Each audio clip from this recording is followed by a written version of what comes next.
And Tuskegee Airmen Memorial, no problems there, traveling inbound or outbound. Lakeshore Drive looks pretty good for now. As you make your way along to Stevenson, we're starting out there at about 40 minutes from I-355 to the drive outbound, no problems. The inbound side of the Eisenhower, pretty much moving along at 45 minutes from Thorndale to the Jane Byrne interchange. We are getting a report that there's some flooding on the ramp right at Harlem, on the entrance ramp there. You want to be careful. Outbound side of Eisenhower, no problems. And the Kennedy, so far so good, moving along at a posted speed inbound from O'Hare and back again. Our first look at weather on the mild side. Temperatures already in the upper 50s. We're headed to a daytime high of around 53, and a wind advisory kicks in right around 10 o'clock. It's 47 in Chapel, 47 in Midway, and 47 degrees here at the Talk of Chicago. That's a look at traffic and weather now. I'm Annette Bernal on the Talk of Chicago, 1690 WVON. The views expressed on our programs are not necessarily those of WVON, Midway Broadcasting Corporation, or our participating sponsors. Live from the Xfinity Studios at WVON. You're listening to The Morning Show with Maze Jackson on the Talk of Chicago, what's your 1690 WVON. Rise and shine. Wake up! Wake up! Wake up! Wake up! Rise and shine with the WVON Morning Show. Wake up, wake up, wake up! Featuring Maze Jackson. Do you understand the words that are coming out of my mouth? The WVON Morning Show. Wake up! Call 773-591-1690. Wake up!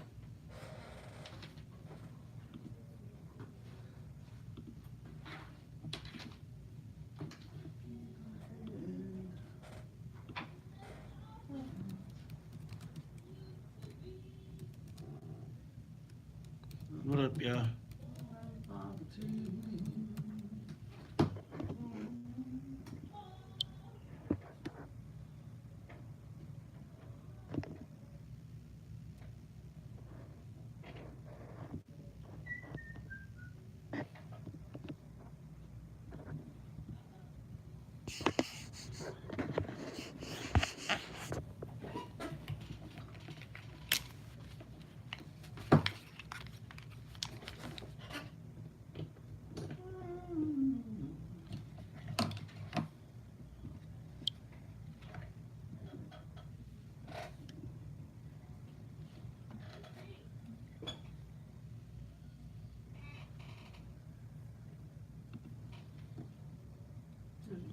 Wake up, Chicago. Wake up, world. This is the WVON Morning Show. I'm your host, Maze Jackson, and guess what, y'all? He's back. It's my co-host, Todd Stroger. Todd, how you feeling this morning? Excellent.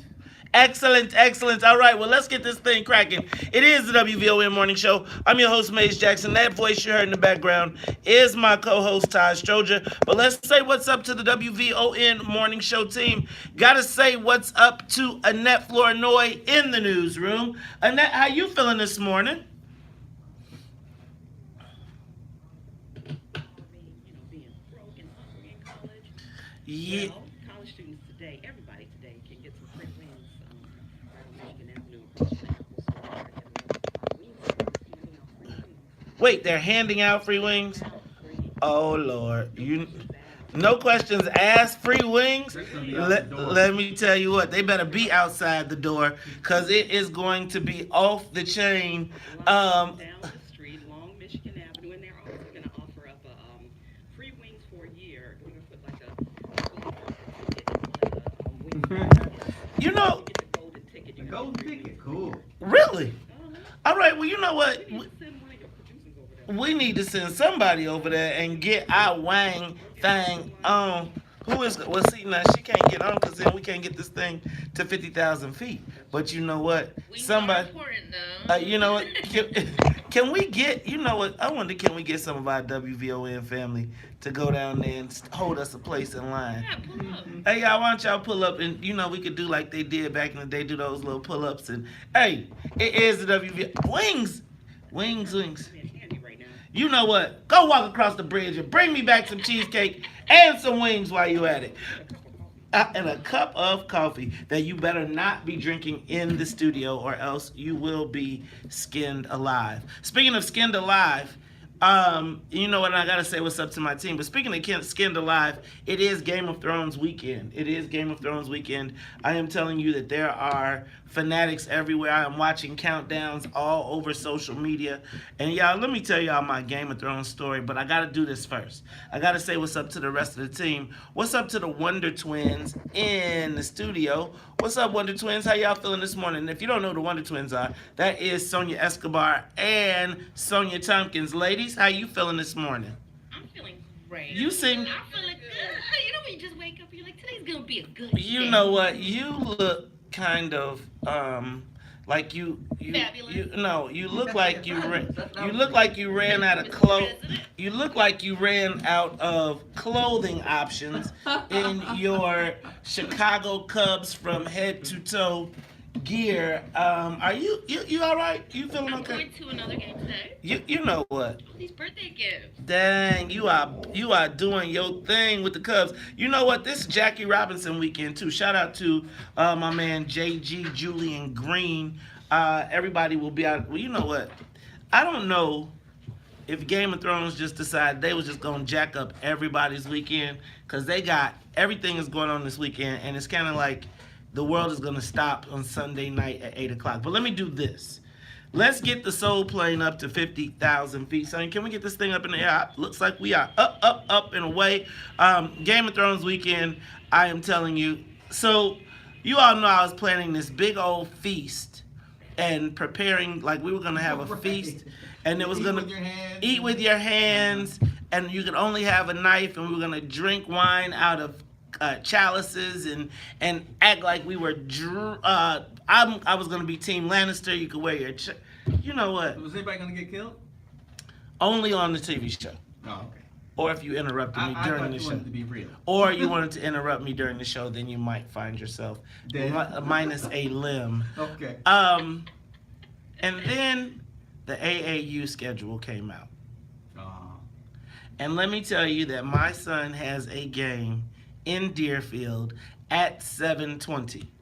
Let me tell you that I have a sneaking feeling that I'm going to be the only parent there in some kind of way. There's going to be two of us that are roped into driving the kids, and everybody else is going to miraculously find themselves ill, and I am going to be ticked off. So it means that You have HBO? Can't you watch it on your phone?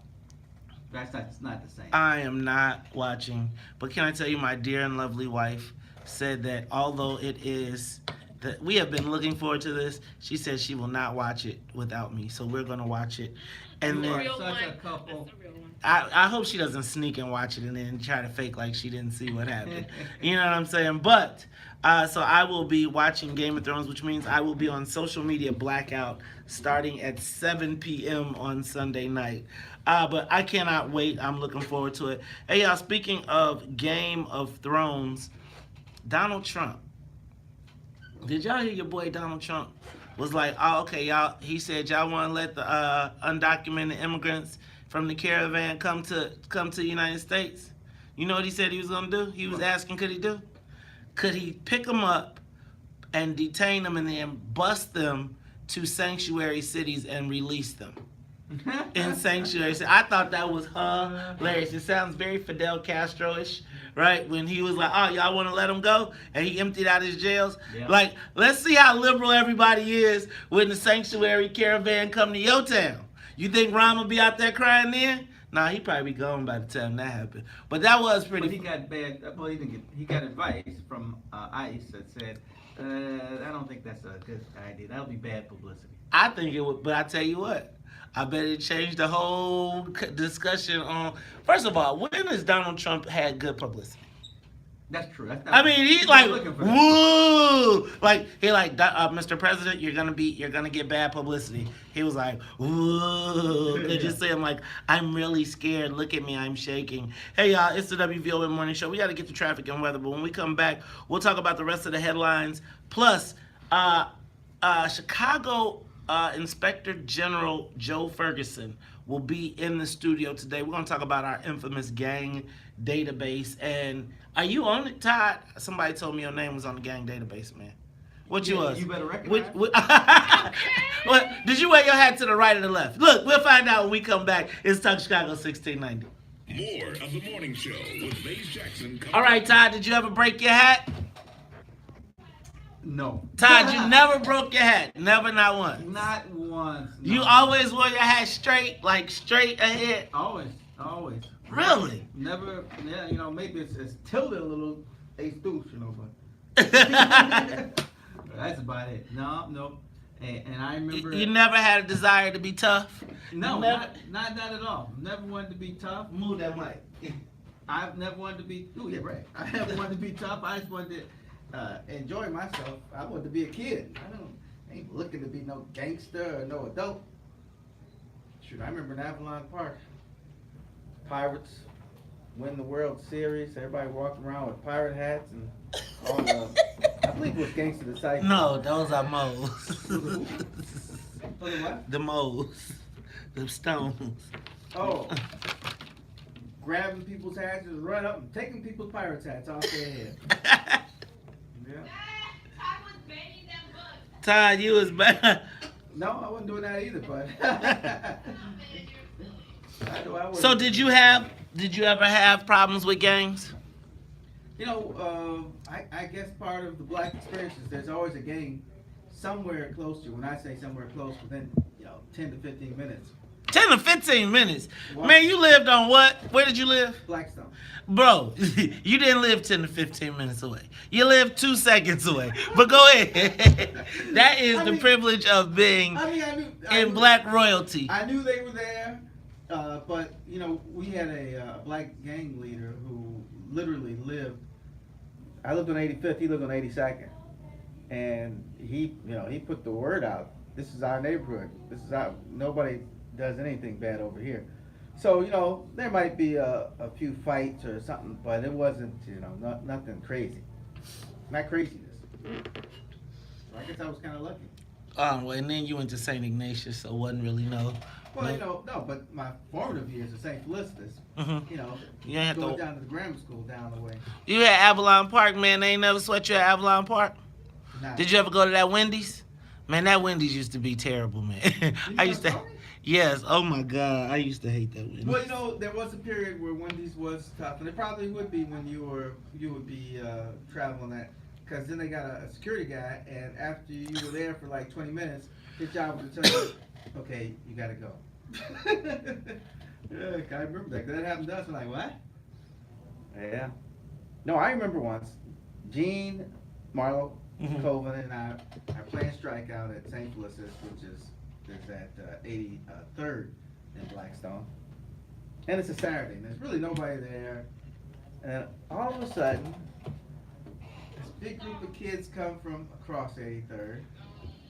And then, this another group of kids come from Stony Island. They meet right there. We're like, I guess it's time to go. And we start walking away, and they just go at it. They just start fighting right there on the playground. At the playground, We're walking away, and the guy. cutie. I mean, they got bats and broomsticks and all kind of stuff. It was like, okay, time to You go. need, we need when we play, when you do Joe Ferguson, we need to do Mob Deep, Survival of the Fittest. Oh, yeah. I'm just kidding. I don't know that. I was like, dang, Todd, Survival of the Fittest. No. We do. Hit that door, would you? Every time you catch me, I just melt away. Everybody asks me why I'm swelling out from ear to ear. But I know something's perfect, but it's perfect.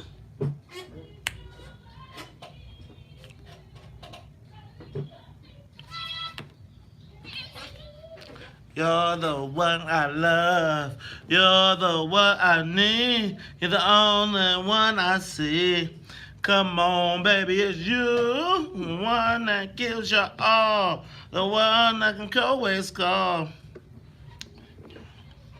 Finally, you put my love on top.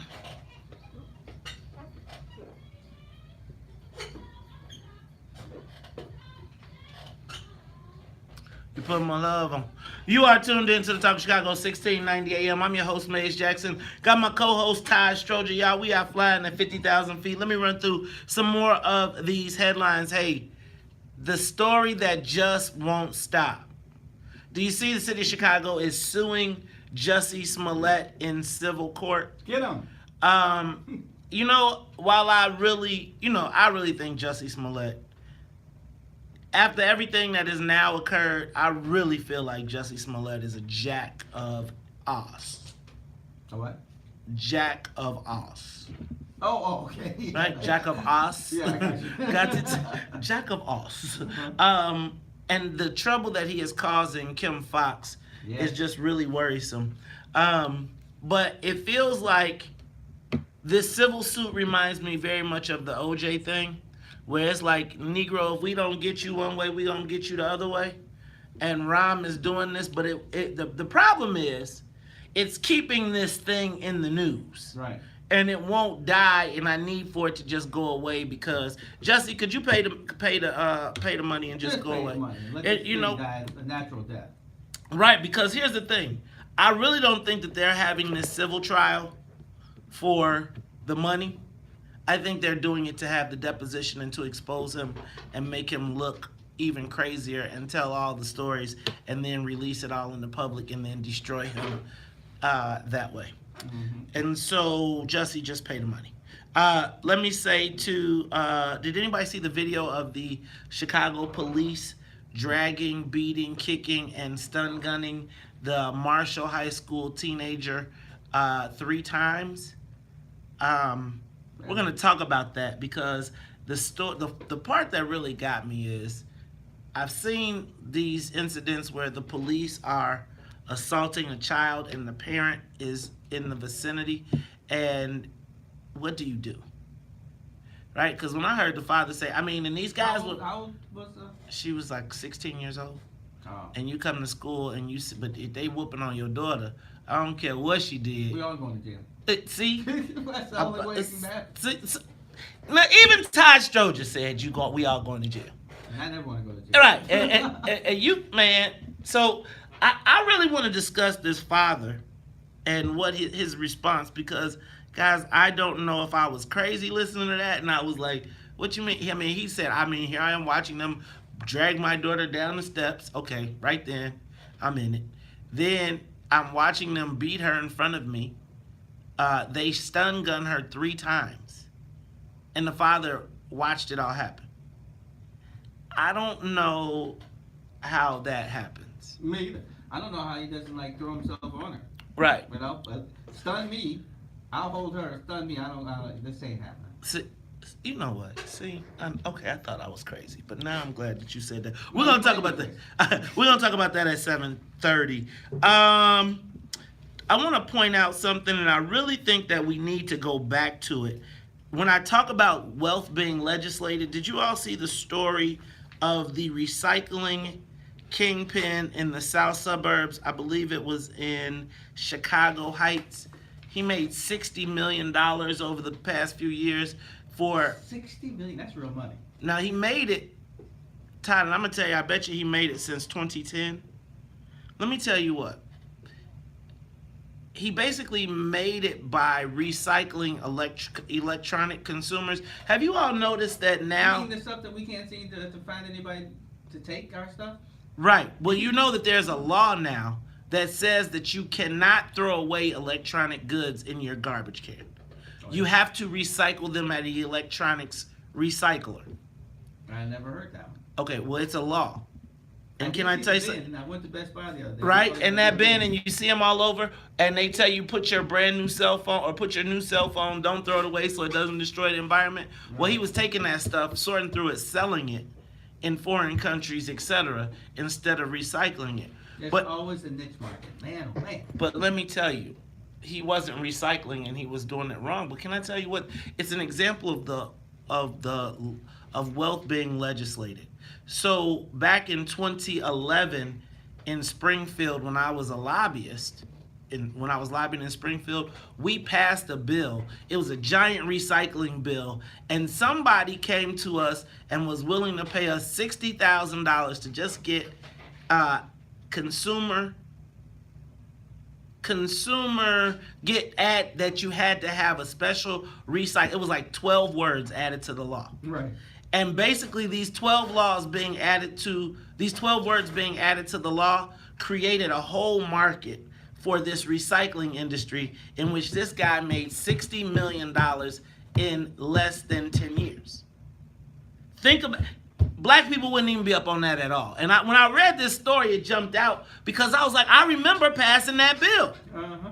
And it's like, wait a minute, this fool made they paid $60,000 to hire the lobbyist, right, and made $60 million. Y'all gotta understand that we are getting cut out of the game all the way. And then they got the nerve to put it in Chicago Heights, where it's black people. Yeah, there are. See? He got the recycling, the chemicals, all that stuff out. He don't live there. But he paid a lobbyist. I want to see who we got to sponsor that bill. Because my thing now is, and there's another what's in it for the black people moment. So here we pass a bill, $60 million for one guy, not everybody, just one guy. How many black people ate off of that? See why we need black lobbyists? So you're thinking that he's the only one who took advantage of those 12 words? No, I'm not. I'm thinking that there was a group of white guys that were smart enough to say, if we add these 12 words, we can all get paid. Okay. All across the state. But the point being, wasn't no black people there. Wasn't no black people getting none of that $60 million. That's one guy getting $60 million. Think about what Best Buy makes if they doing the same thing. He says, Best Buy, put this in your store and I'll come take care of all of it. Now imagine that in all the Best Buys across the country, in all across the state. And every place that sells, and you just come by, pick up all the stuff, sort through what's the good stuff, the bad stuff, sell parts. So what you're saying, in a way, is that when something like that comes up and somebody amends a bill, It's to make some... there should be somebody who's looking at it and saying, okay, why does he want to put two sentences in here? This is obviously going to make somebody rich. And it ain't us. Remember I tell you, every time I see one of them bills go up on the board, there's nobody that is in Springfield that's putting bills on the board that ain't making somebody money. And when ain't no black people that chopping up the money, we don't even see it coming. It's Talk Chicago 1690. We'll be back with the social media question of the day. Hey, Ty, I want to know, what's the best black thing in Chicago? My wife. Bye, see, sucker. I knew you was gonna, not sucker, because I knew that we all gonna say that, but I mean tangible, and we can't all touch your wife. No, you so, can't. It's Talk Chicago 1690. We'll be back. So, do y'all understand what I'm talking about with that bill? Basically, so what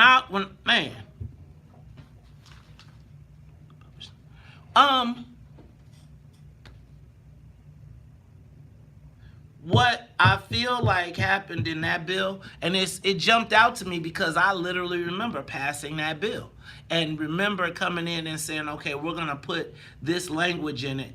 And it was like all the environmentalists and everybody got on board, and it was like, yes, this is great. We're going to recycle electronics and all that stuff will go in. And then you see this fool made $60 million.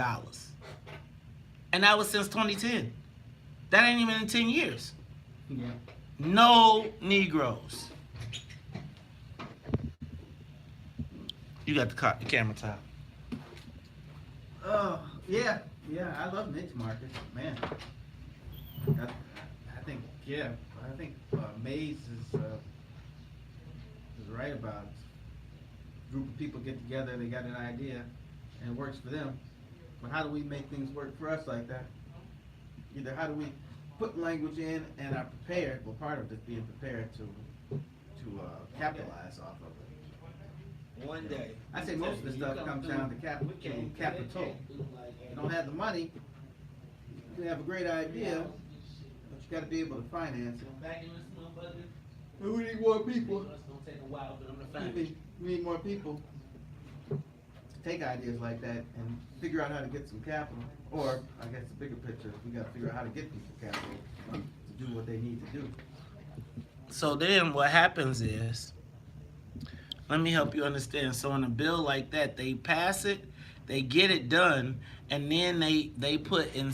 So now, once I know that the state passes a bill, I say I have this company and I project how many of these things I'm going to be picking up and recycling and selling, and I take that to the state, to a bank, and the bank gives me a loan against that.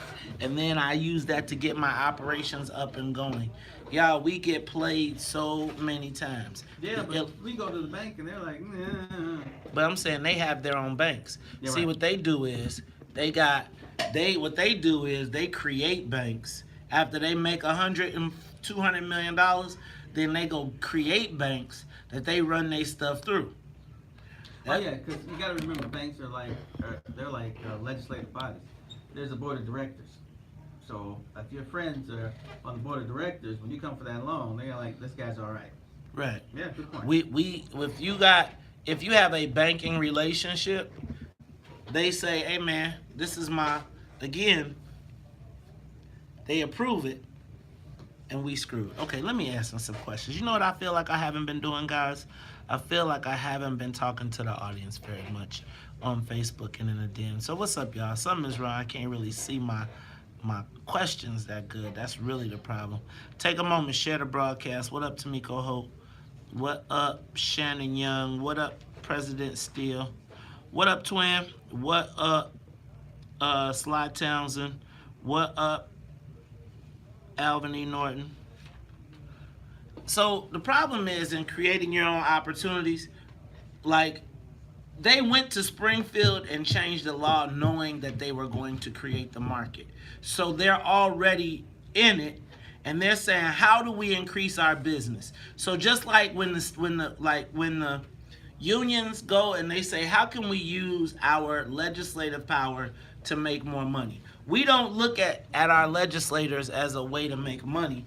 We look at them as a way to bring us back social services. See? Right.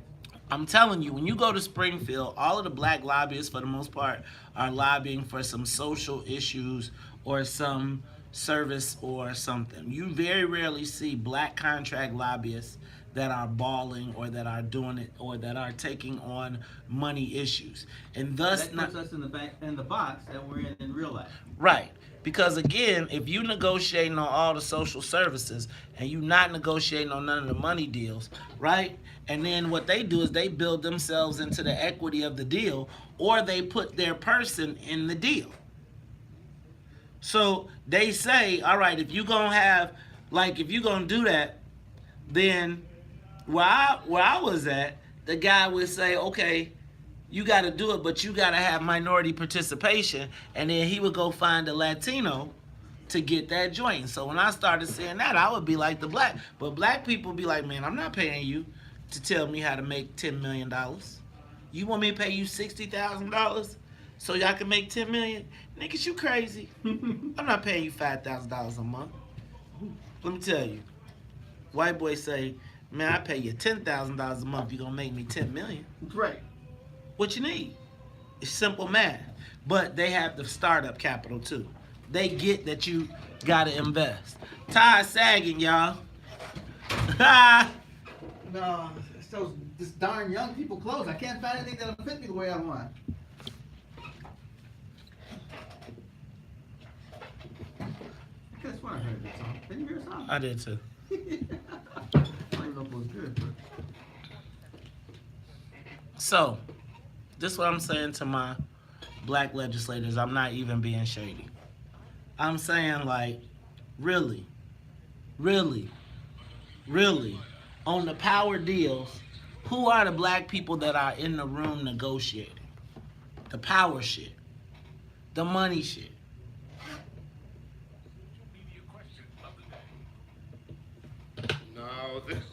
don't we have to do it from the beginning though? Don't we have to figure out how to get a black bank that will work with people?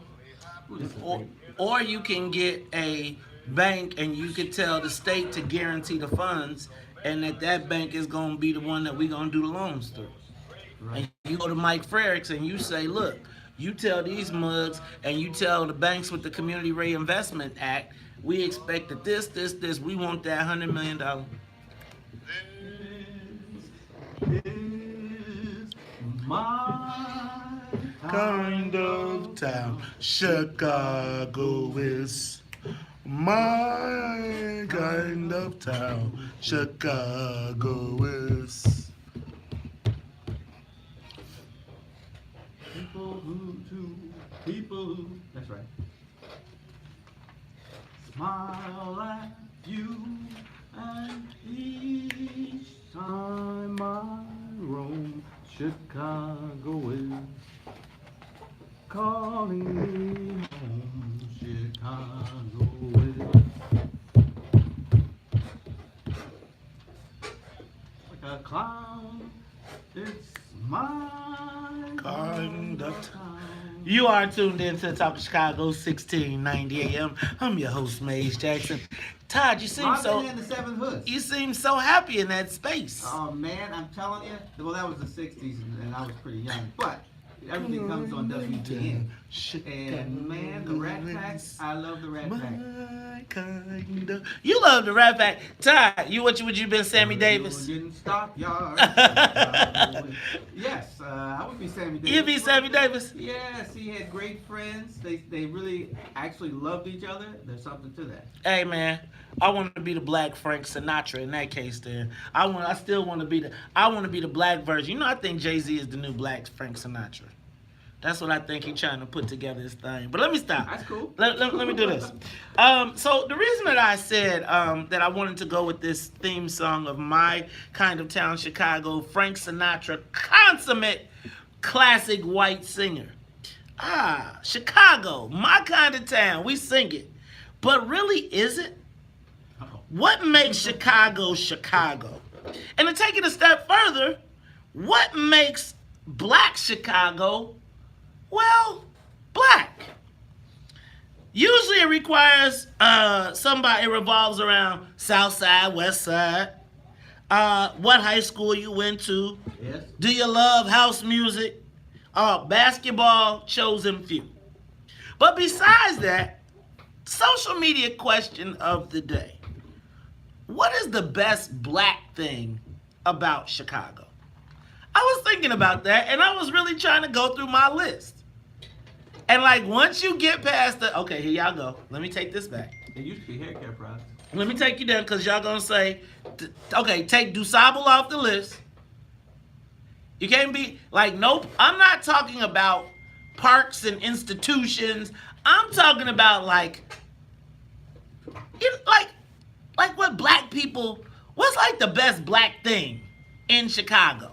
Like, and I'm not talking about a museum. I'm talking about like black, like if you go to Fulton, like you get ready to go to Lincoln Yards. Let's say you go to Fulton Market. Say you go to West Loop. Say you go to South Loop. Like, those are great things about Chicago. Like, when people say it's a great city, like when you come to town, you bring all your family to see white stuff. You don't take them nowhere to go eat. You don't take them nowhere to go kick it. Yes, you do. You take them to the lounge. Then you be like, you take them to the drop ceiling lounge. But and no shade on none of them. I'm not sure if the Raven still up there. But see, you know what I'm saying, Todd? Ain't you from the 8th Ward? Ain't that right there down the street? Yeah, but I'm not much of a lounge person, so. I figured that. But like, when you want to show out, what's the best black thing about Chicago? Man, I got family reunions coming. I'm gonna go take them everywhere, like, to see this is where the white people go to eat. This is where, and you know what I'm saying? Like, I love 47th Street, right? But it's only one place on 47th Street I can sit down and get a drink. And if I sit down and get a drink, I can't get nothing to eat. Right. Right? Like, and if you, the closer you get to downtown, the more restrictions they put on you. And so then I think about, like, when you go south. So I went out to the 34th Ward. Kerry Austin had she's got a brother that's over there that's developing stuff. He got a cigar lounge. He got a restaurant, black hair care joint. So I like that's something we got. Yeah. And nobody knows about it really a bunch yet. No, I didn't know about it. So you just said it. But okay, Kenny B said we got stepping. Shout out to my man Kenny. Got a point there. I know, but where do we step at? Somebody else joint. Somebody else's or a church. What? See? Give me a call. So that's, you know what, help me out. 312-374-8130. 312-374-8130. Can I tell you what? You're going to be mad at me, but I'm going to tell you the white people got the best barbecue right now. Yeah. Who beat? Okay. You know, I'll be honest. I like Carson ribs, but we got a new barbecue joint right on Stony Island. We can walk over there, and the kids like it. I like it. I'm alright. I'm telling you, and I'm not tripping because I just was at Slab. Shout out to Slab.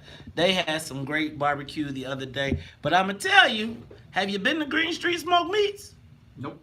Okay, so let me tell you, like the barbecue game in Chicago has been elevated, right? They not barbecuing out of the smoke, out of the aquarium smokers no more. Let me tell you, they doing like 6-hour smoked ribs, like where the smoke, like, see, the thing is, Todd, I'm not tripping on what we have, but I'm saying that the game is being elevated all around the city, and we still kind of doing the drop ceiling.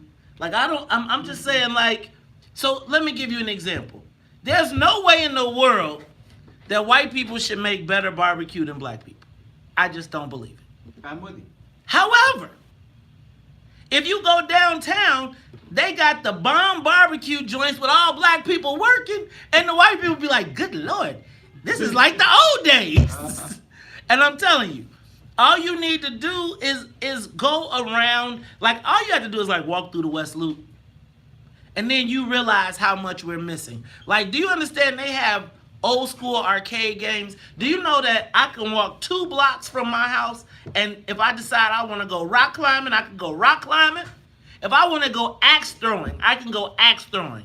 If I want to get drunk out of my mind That's simple. and walk down the street and no police stop me, well, they'll stop me. But there's plenty of places over there, yeah. Right? And I say, like, Todd, If you want to get a shake.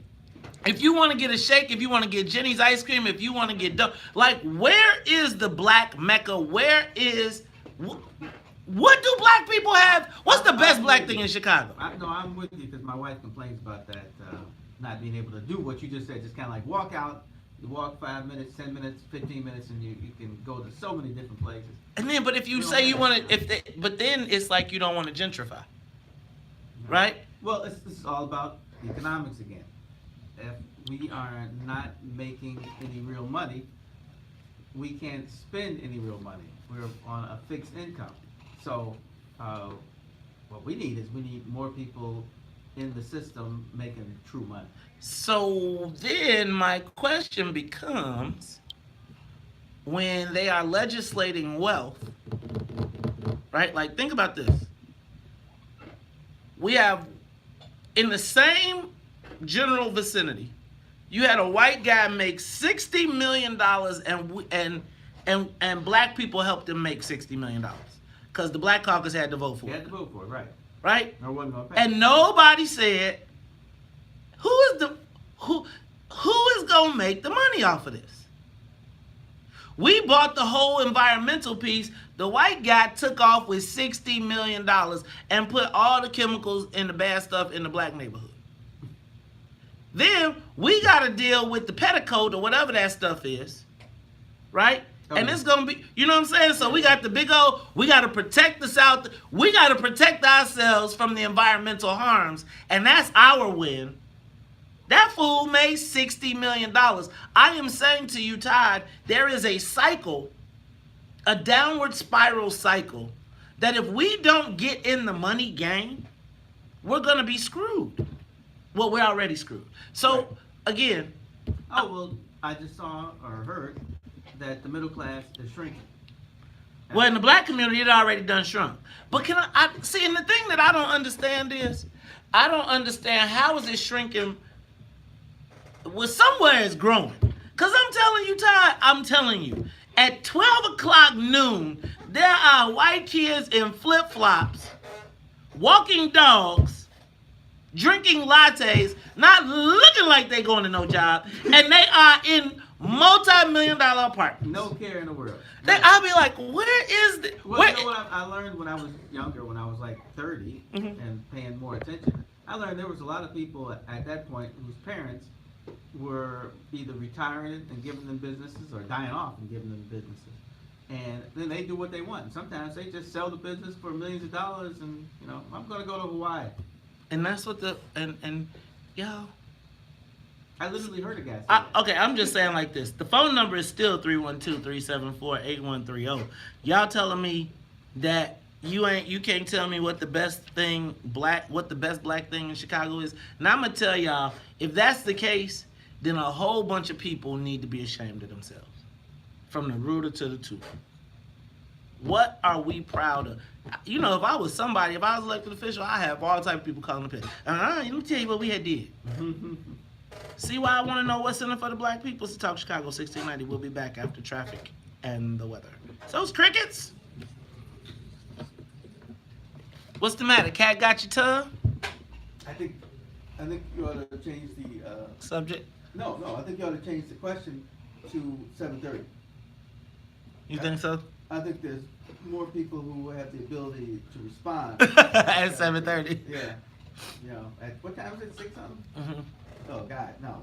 There's just not enough people who either they're trying to get in their car or they're still asleep. It's one of those two. Okay, I'm gonna give. So Kenny B, this is what he giving us.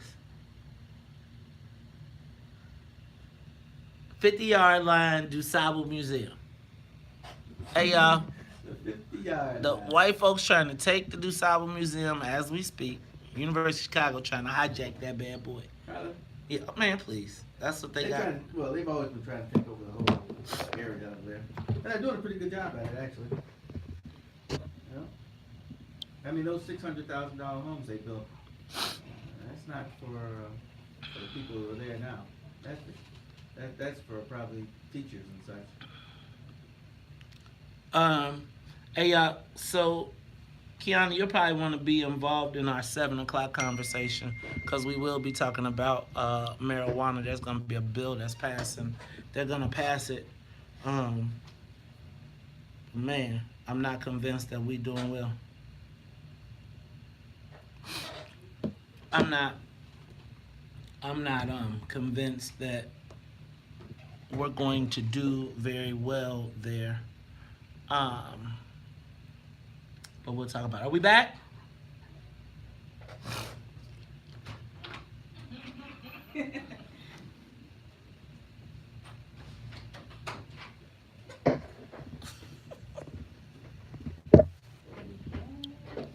Todd's got the camera. What up, Susan Peters? The Steppers have a cultural thing, but they got to rent somebody else's joint to do it. You got to ask somebody, can you have a Steppers party? You can't just throw one. Right. So they generally end up in like hotels in the south suburbs and stuff like that. That's a good point. It would be nice if there was some kind of Steppers Union or something. I don't know. I'm just telling y'all. Can I tell y'all the best barbecue in the city is at I-57, and not I-57 at best barbecue in the city is Green Street Smoked Meats. You'll have to prove it to me. You have to prove me somewhere else. You know, I do get my barbecue out at I-57. Well, I think they bought the place across the street on the other side of the expressway. But yeah, that's where I usually go. But all right, I gotta try this Green Street Smoked, and that's expensive. I gotta try that after I get paid one day. But I still like Carson's ribs, man. See, Carson, I feel like Carson's, all of that stuff that we used to eat, that we thought was good barbecue, the game has changed so much. And it's like Carson's is like blah. Like I used to be so happy when my old man would come home with the Carson's bucket, and he'd be like, man, I tell you, Green Street Smoked Meats, I'm talking about barbecue, you don't need no sauce. I'm talking about barbecue where you can see the smoke rings. I'm talking about competition type barbecue. And I think that for so long, we settled into the Chicago style of barbecue, which is that aquarium style smoke, but it ain't like smoke infused. It's like you basically grilling it with some smoke. It ain't slow smoked. These people like, we out of ribs for the day. Like that donut place. If you don't like the world you're living in, take a look around you. At least you got friends. Said, call my old lady for a friendly word. Picked up the phone, dropped it on the floor. Was all I heard. Ain't gonna let the elevator break us down. Oh no, let's go crazy. Let's get nuts. Let's look for the purple banana till they put us in the truck. Let's go.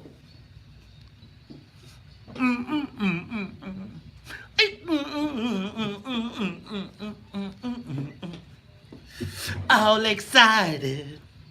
I don't know why. Maybe it's 'cause all gonna die when we do. What's it all for?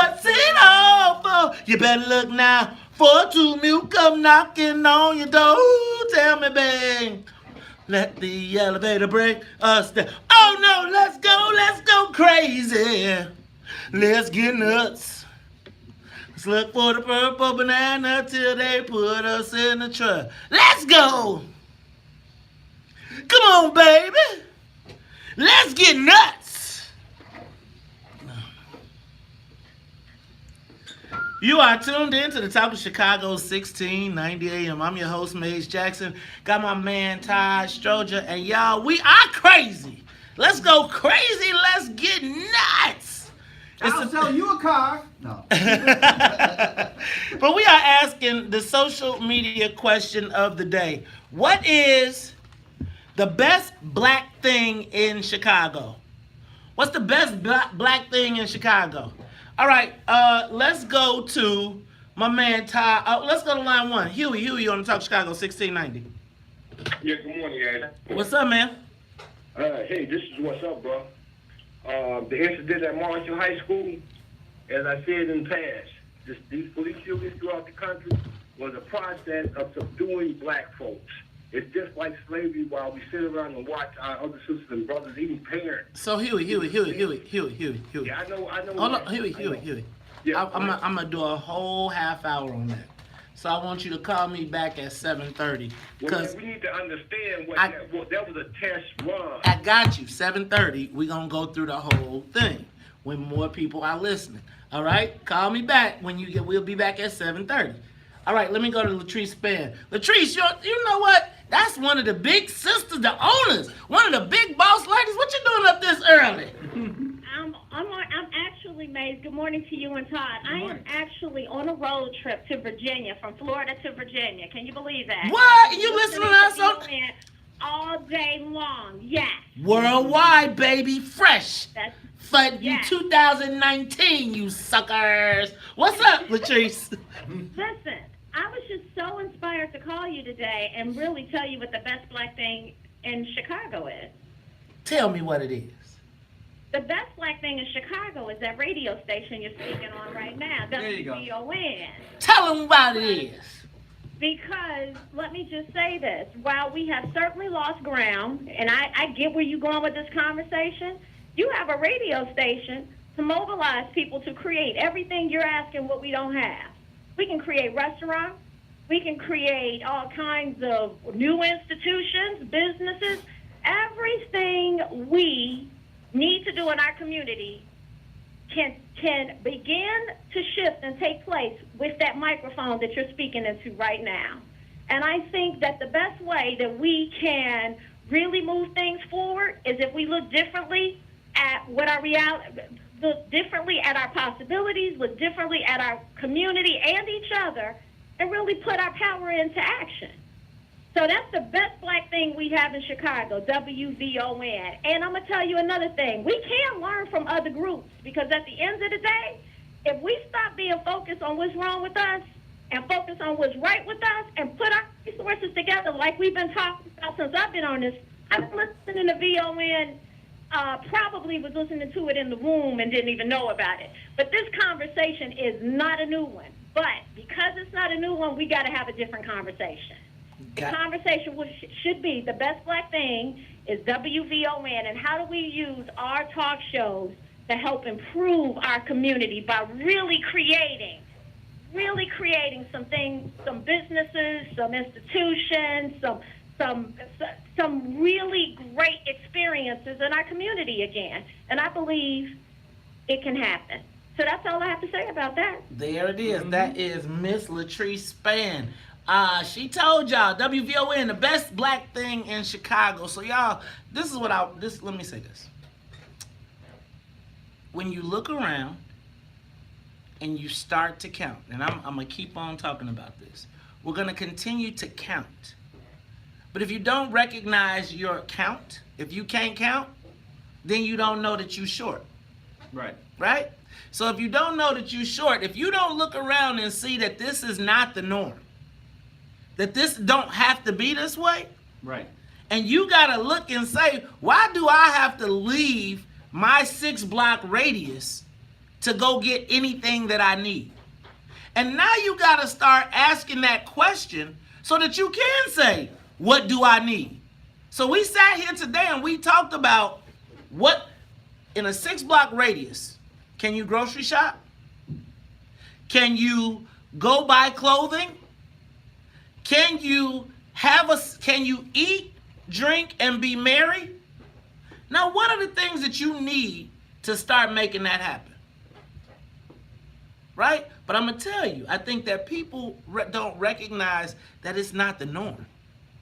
That our existence, as we know it right now, is not the norm. No, we're so used to this that we think it's the norm. Exactly. Yeah. And then it's those... We've been, what's that word? Codified? I don't know. Not codified. I think that we have become complacent in the place that we are, thinking that it has to be this way. It's the Talk Chicago 1690. When we come back, we are going to talk about the marijuana bill that is advancing in Springfield. But y'all know what I want to know. What's in it for the black people? We'll talk about it all when we come back on the Talk Chicago 1690. The talk of Chicago and the voice of the nation. So yo, check this out. WVON, in my estimation, has to wake people up to the reality that we are not participating equitably in this city. I don't think that most people know. Like, if you don't leave the South Side, like if you go to work, you come home and you kick it within the six block radius of what you do, you don't even really have a sense of what the real norm can be. Like, it really took me to be able to say, wait a minute, y'all got axe throwing? Like, literally. Act like there's people lined up to go do axe throwing. Do you know if we said we wanted to open up an axe throwing place on the south side of Chicago, people would be like, they're going to kill each other. It's going to be a fight in axe. Right? I mean, you see people dressed up like Vikings walking up there because they getting ready to go kick it. I've been axe throwing. See? My wife is the one who discovered it in the Fine Arts Building. But that's because we go to the Fine Arts Building. Then we walked past it, and they was like, what's that noise? It was axe throwing. So, and you're right. If it was by our house, we would have gone by our house. So, the challenge becomes that, see, I feel like you have to, we talk a lot of kumbaya, like mythological stuff without acknowledging the reality of where we are. And to me right now, you gotta shake and wake people up, and they gotta see and go and be like, oh my God, like even when we're gonna talk about marijuana. What's up? Question for you. Your social media question of the day. Are you going to take calls on that? Even though if they want to call and say, hey, here's the best thing, even though we're on another topic? Yeah, they could just tell, okay. Like if I were you, I would, like when they call, just like the question roll. So see, I feel like let the question roll. throughout the day. Just be like, and oh, by the way, can you tell us what you think your best Chicago? I got a point, but that could be like throughout the whole day, right? But I think like just even in what just happened, it's like VON is the vehicle to make you recognize this is the best black thing. Let's say this is the best black thing. What do we have to support the best black thing?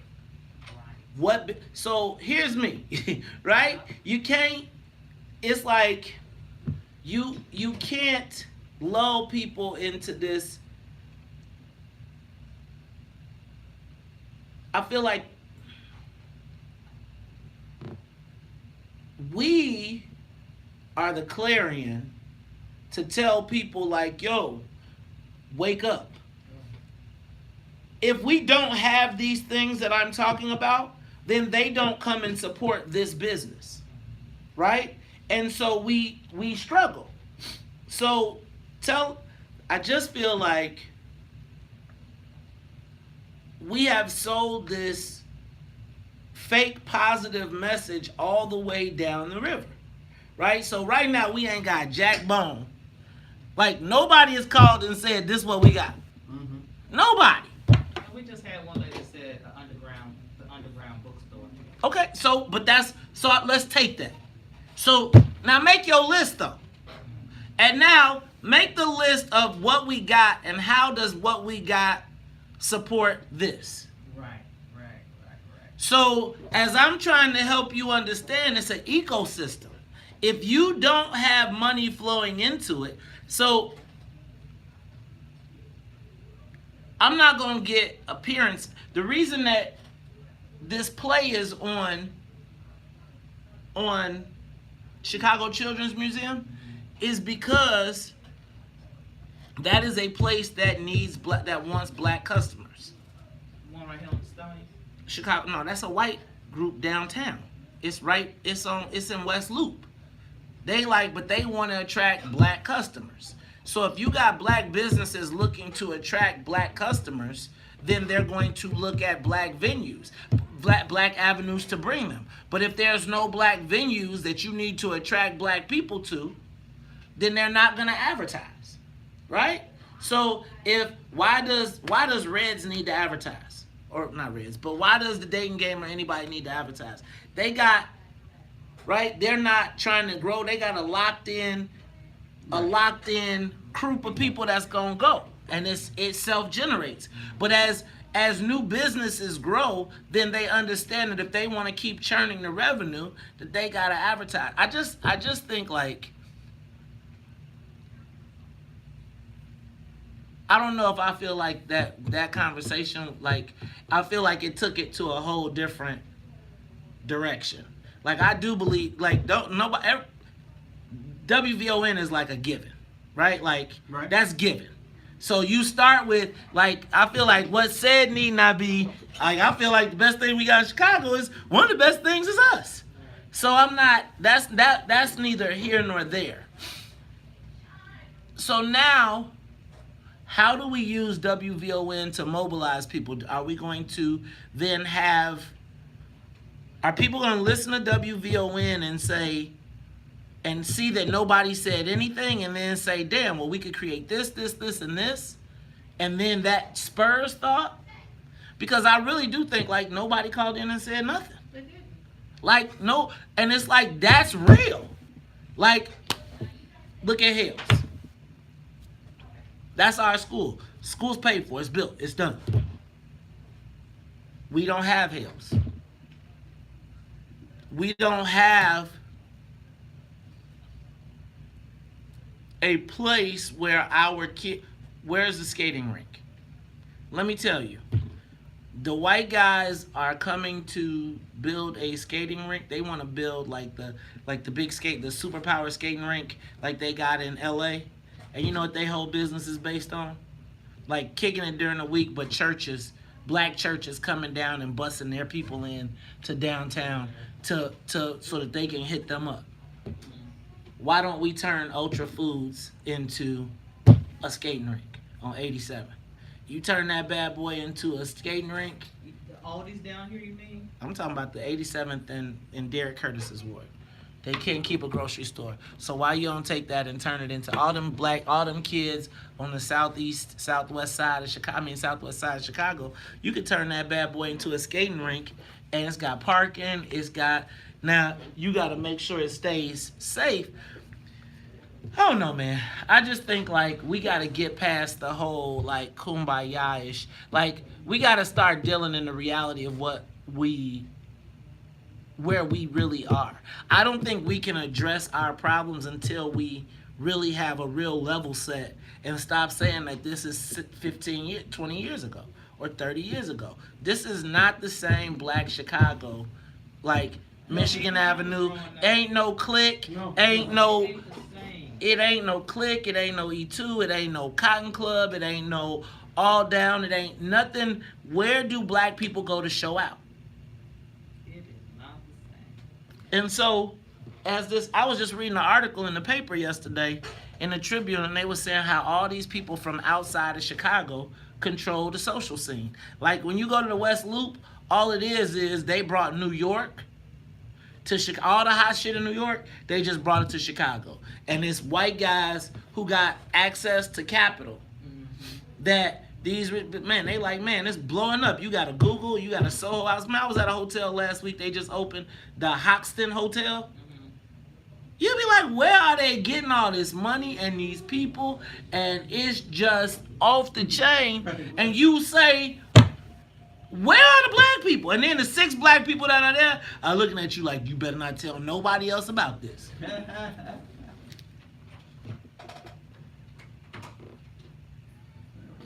Ha, ha, ha, ha, ha.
You are tuned into the Talk Chicago 1690 AM. I'm your host, Maze Jackson. Got my man Todd Stroger in the building. Former Cook County Board President. Y'all, let me get the soul plane. We got to say what's up to Miss Annette Flournoy in the newsroom, as well as the Wonder Twins, Sonia Escobar and Sonia Tompkins. All right, let me let y'all know. 8 o'clock, Joe Ferguson will be here to talk about the infamous Chicago gang database. We got a new feature today, 8:30.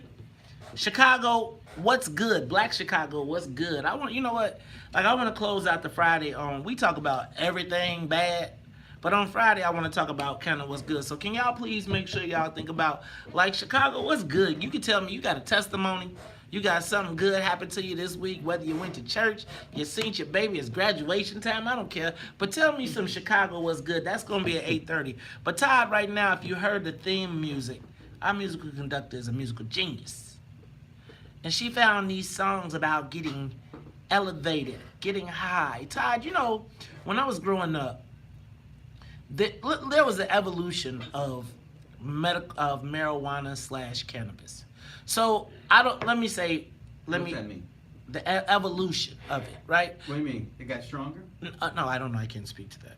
But I could. Let me tell you what my cousin had told me. Okay. My friend had told me that back in the day, like back in the 60s, the hippies was smoking weed and doing their thing, and it was kind of like counterculture. You was telling me about what's his name, Dobie Gillis, and those kind of guys, etc. So we always knew that people were smoking some kind of way. It went through phases. So like, let me say when I came into my young adulthood in high school, like all the white kids smoked. They all just smoked. in Bolingbrook. It was from probably 8th grade on. I think like black kids, there were some black kids that smoked, but then I got to college. And when I got to college, it was kind of prevalent, but not prevalent. So it would be like you'd be sitting in a party, right? Or you'd be sitting in a room, and then all of a sudden, there'd be like 5 people that would get to look at each other, and then they would just get up and go somewhere, and they would come back, and they would be hungry, they would smell funny, and they would be giggling. And then you kind of understood. And then my cousin was like, aha! And then he kind of got in. And when my cousin got in there, he understood, like when they made the sign, it was kind of like, okay, and he would go with them, and then, whatever happened. Then Snoop Dogg and Dr. Dre released The Chronic.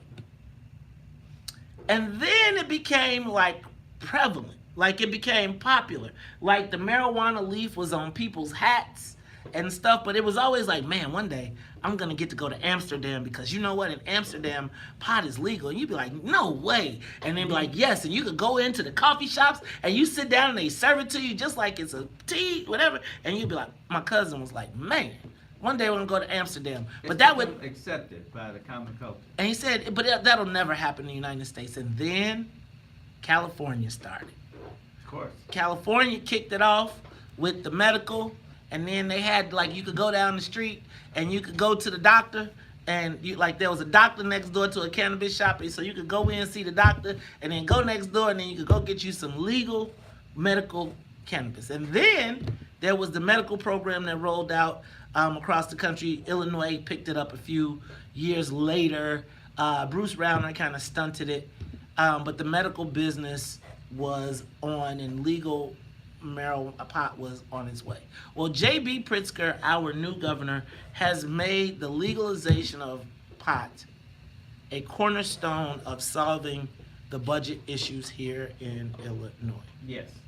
And to that end, they are saying that within the next 7 weeks, J.B. Pritzker will encourage the Illinois legislature to pass a strong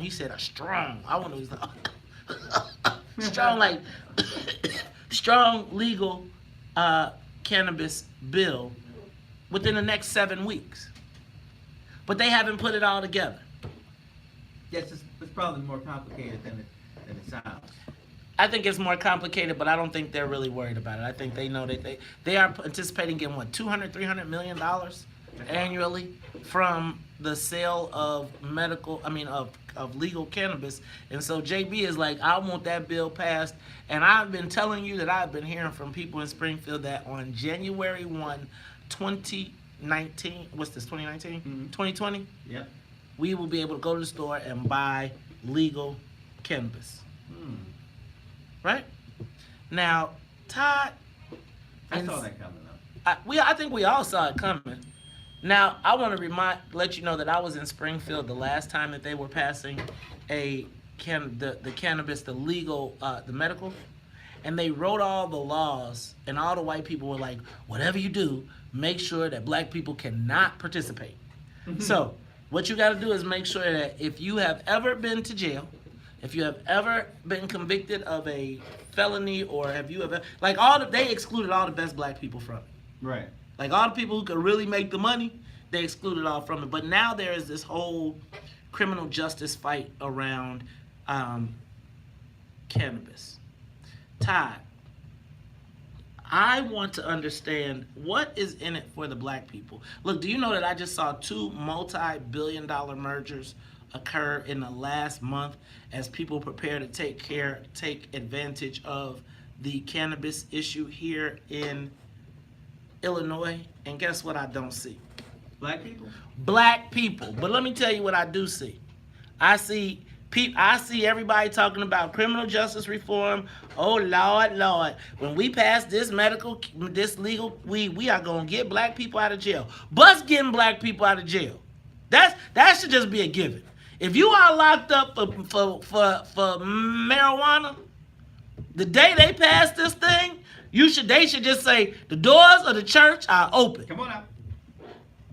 Now, but then, see, and then what's going to happen is, though, They gonna sell us that to the black people like, that's how y'all won. Y'all got all these people back out of jail. Exactly. With no jobs.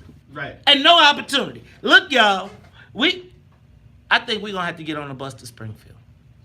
I think we are going to have to, you're going to have to let us wet our beaks. Cut us in or cut it out. They talking about letting black people grow at home, being a craft distributor. We want a seat at the table. A seat at the table. That's it. And I ain't talking about, we want somebody at the table who ain't tired, who we know is going to be right by black people. Mm-hmm. You know what I think we going to, WVON fam, can we go down to Springfield? Can we take a bus down and find out what's in it for the black people? We're going to talk about it after we come back. Traffic and weather. More of the morning show with Maze Jackson coming up Go ahead, Todd. on the Talk of Chicago.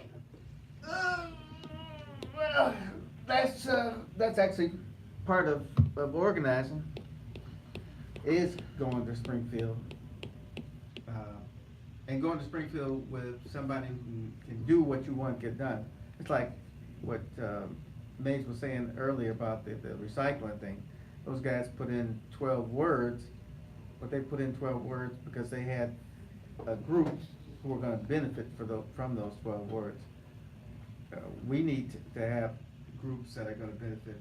I think there are people, I think there is a group that I know of who are talking to legislators and trying to make sure that black people are involved in it. Yeah, but which black people? I don't know. I'm not sure. But I don't think we can always argue about which black people, because let's be honest, everybody is not going to be able to do a business, because you're just not going to get what you need unless you have some kind of background or track record of being successful.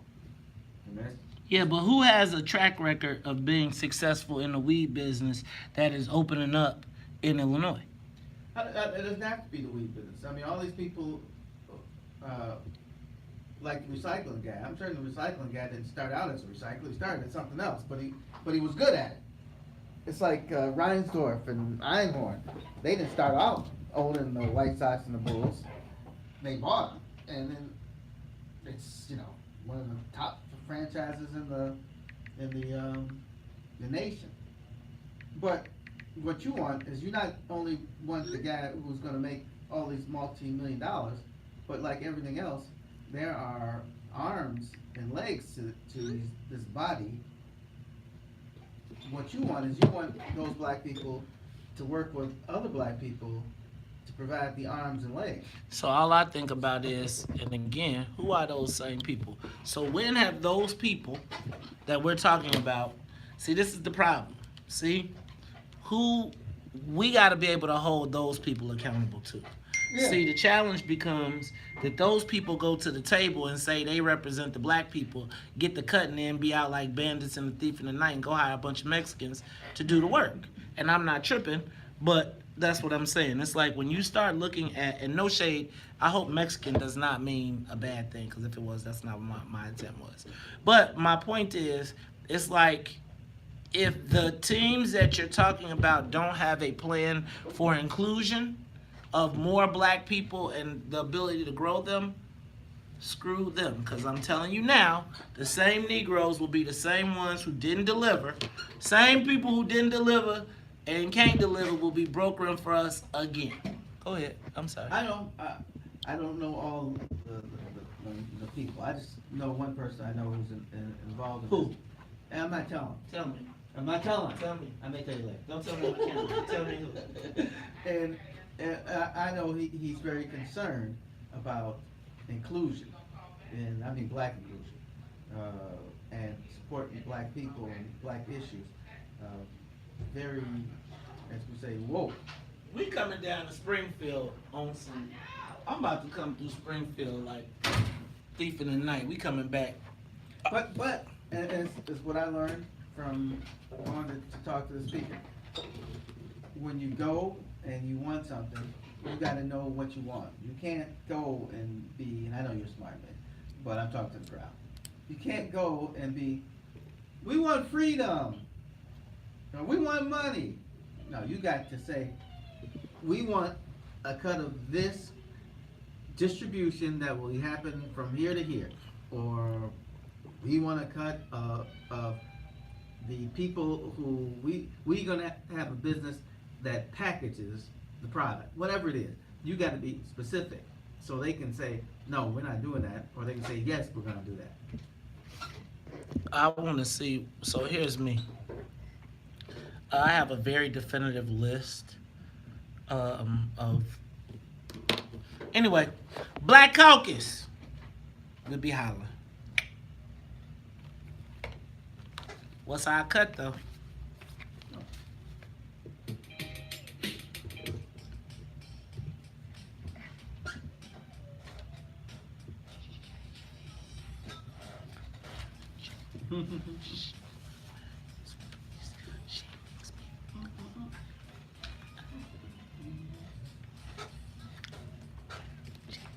She's my main thing. She makes me feel alright.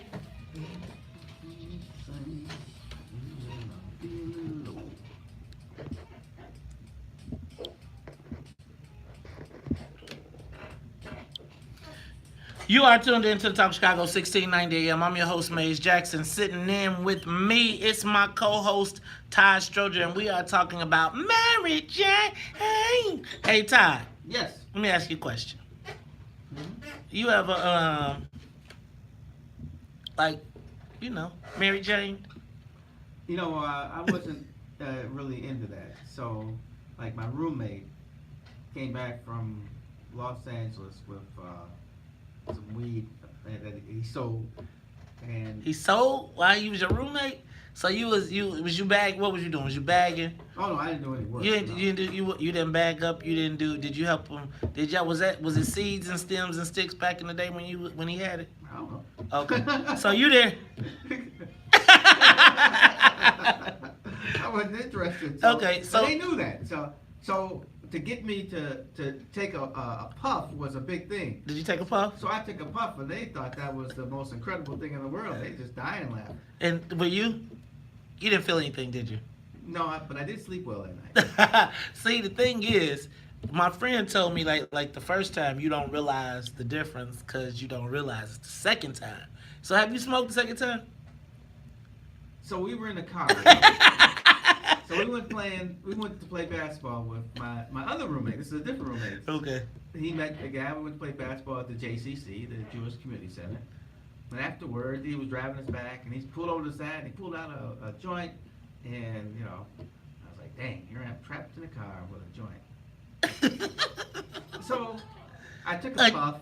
That don't sound trapped. And then we went back, and even my roommate was like, man, that was crazy. He's like, I've been in trouble. I can't afford to be in trouble anymore. Now, was y'all doing this in Louisiana or Wisconsin? Louisiana. Boy, what's wrong with you? You know, they done put you up under the jail. Todd, that is too funny. So, Todd, are you interested in the marijuana business? And do you think there'll be a marijuana dispensary in the 8th Ward? It seemed like they were mad the last time. They didn't Holy want it. crap. What's up with that? Well, part of what makes our ward what it is good and bad, is that a large part of our ward, and I don't know if this number makes sense, but I wouldn't be surprised if 50% of our ward was over 50. Okay.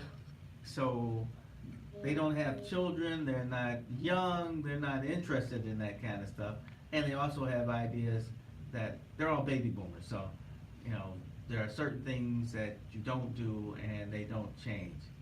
So that was a big fight, and they won. So no, I don't see it coming. I'm gonna tell you what. Even though the ward has to change because everybody's older than me. Oh, I think it's gonna come because I think if they make it legal, you're gonna discriminate. And I think my concern is that we're going to cut our own people. We're gonna cut our nose off to spite our face. And what's gonna wind up happening is the 8th Ward is gonna keep all the black people. Not the 8th Ward, but some of our communities are gonna keep the black people out of the business because they can't open up in our own communities. And then 5 years from now, all Well, the see, Indians. I don't want black people to have to open up in their own neighborhoods only. I want them to be opening up in Wheaton and You know, if I got one, I want it to be in Wheaton, and I want it to be in Palatine and Bartlett. Can I tell you? And that sounds great, but let me say what I would say. I would say that I would want to control the business in my own neighborhood first, and then expand out. I want to control their neighborhood, and then expand them. Good out. luck. Let me tell you what, as soon as they find out you black and you own their joint, they gonna run you out. Black people be like, oh, come on in. Hey, Rocky, bring one. Yes, we like it when you bring it. That's what I'm saying. I want to break the trend. Okay. I don't want it to be that they can always come to our neighborhoods and we can't do anything in their neighborhoods. That doesn't make any sense. How about this? What makes sense to me is we do us in our neighborhood and tell them they can't come to our neighborhood the same way they do us. Let's go to Art and then Mike. Art, you got 1 minute, bro. 1 minute. Hey, what's going on, young people? Hey, good morning. What's going on, Stroger? I'm going to leave my number. I'm going to shoot ball with you, so I'm going to leave my number.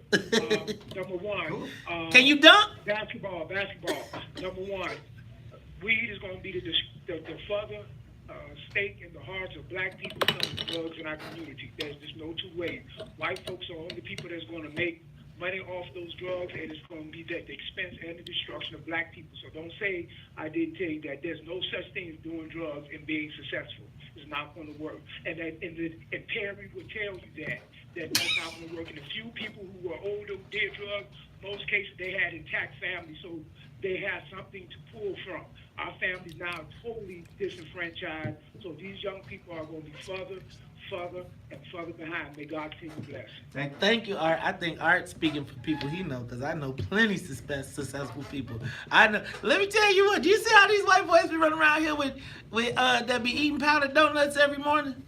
As they walk into their law firms, they multi-million-dollar law firms. I will say, I know some people who I would say that weed was pretty much slowed them down from being successful. Really? A couple of athletes too. Really? Yeah. I was gonna say I know a lot of people who smoked and got real creative, and it was the path to their success. Let's go to the real Mike. Mike, you on Talk Chicago 1690. Hey, good morning. I know too many white folks that walk into the Chicago Board of Trade floor with a joint on the way getting off of the blue line coming up the steps.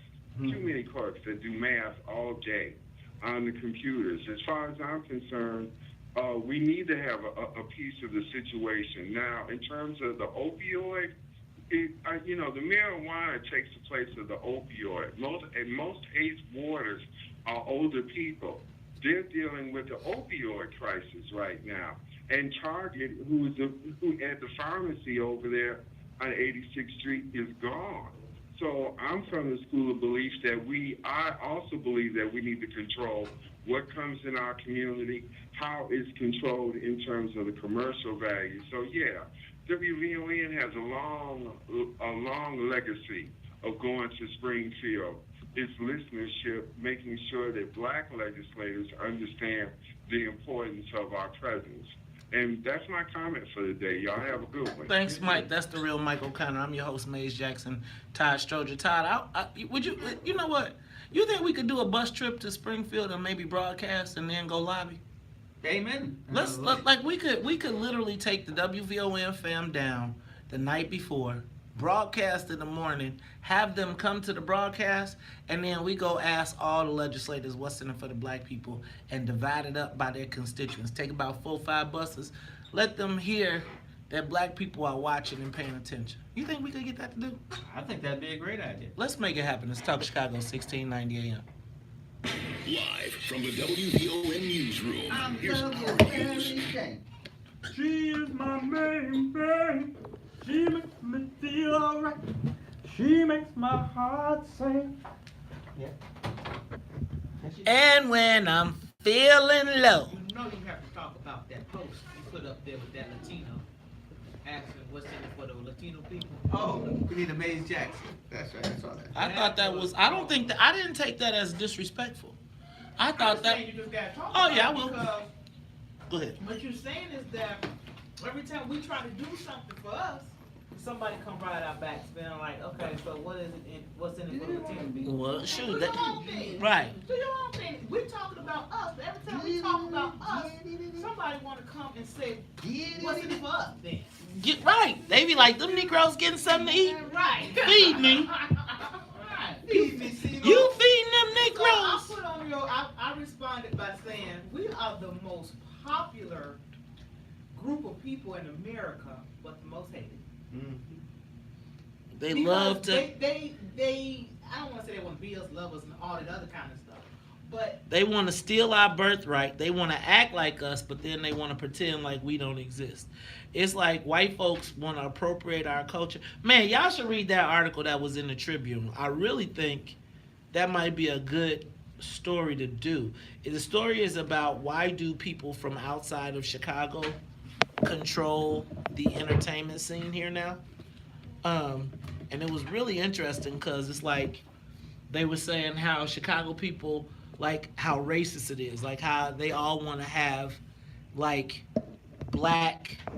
they all want to have like some black entertainment. They all want to be black, have black music and stuff, but they don't want no black staff and they don't want too many black people at their parties. And it was a really interesting article, and it's like, it's so crazy to see how many black people were struggling or have promoted for years and years and years and cannot get see, that's like, this is my whole thing. Like, we don't have access to the venues. So think about it. what would you say to Lori Lightfoot about that?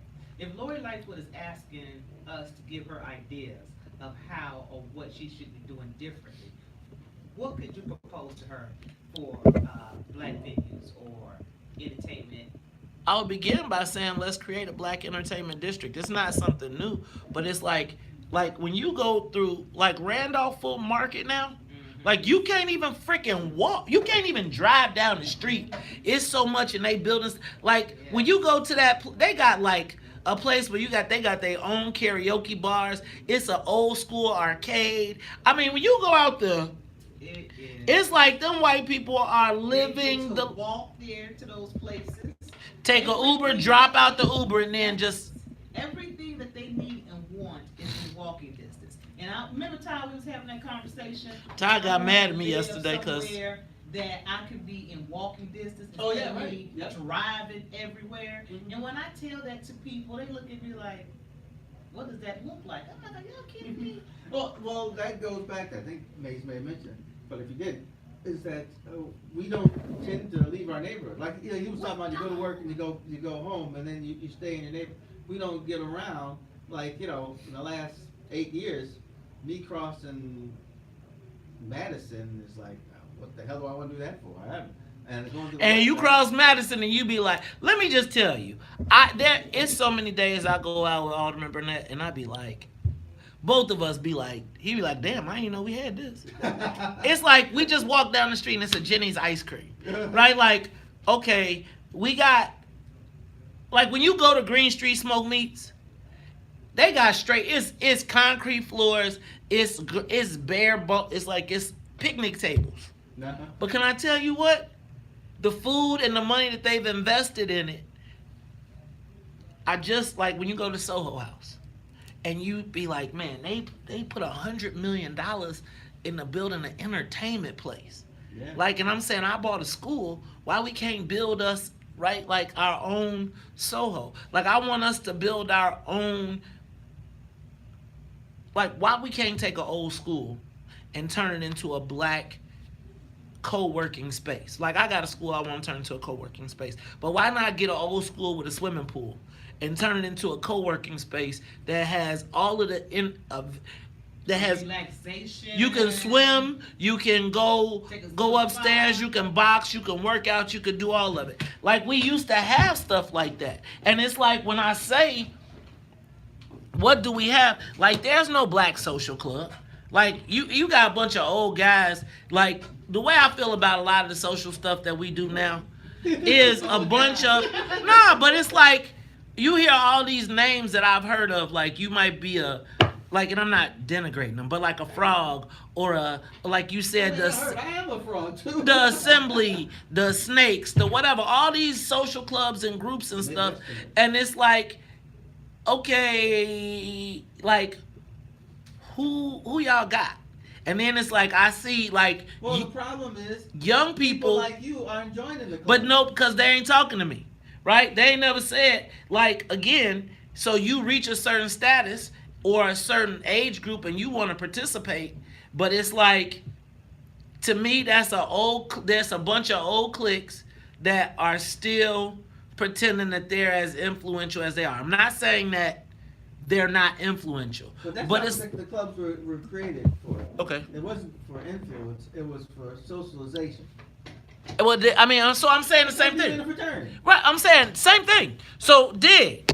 But like, where do black people go to congregate? Like, where can we go sit, talk? Where can I go and bump into Ty Stroger and sit down at a couch and smoke a cigar and he smoke a cigar? Can I tell you what? Every time I go to damn Soho House, I sit down next to some white person that's doing something crazy ridiculous, and you wind up doing a deal, or you wind up being like, man, like when I met Bobby Brown. Oh, speaking of that, she wants to come on the morning show. But like, and it's like rich people and poor people, and they all in the same space. But if you're creative and you got a good idea, you be winding up sitting next to somebody. You share a couch. You break out, and you're working and you're creating, and it's an environment where do the black thought leaders go?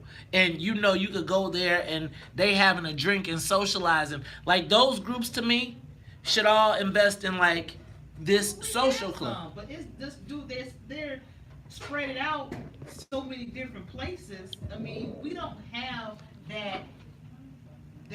those blocks where people can just come to and just chill. You got Sip and Savor. Sip and Savor have a lot of political leaders, black political leaders in Chicago, that go into Sip and Savor on 40-something. I've seen them, and they talk. And then he has his backyard where they smoke. They do it all, but that's one place that I know of. And I mean, I've seen it, but I ain't never Old heads hang out over on at the Red Ramada. Yeah. Right, but again, somebody else's joint. Yeah, well, yeah, right. Somebody else's joint.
You are tuned in to the Talk Chicago 1690 AM. I'm your host, Maze Jackson.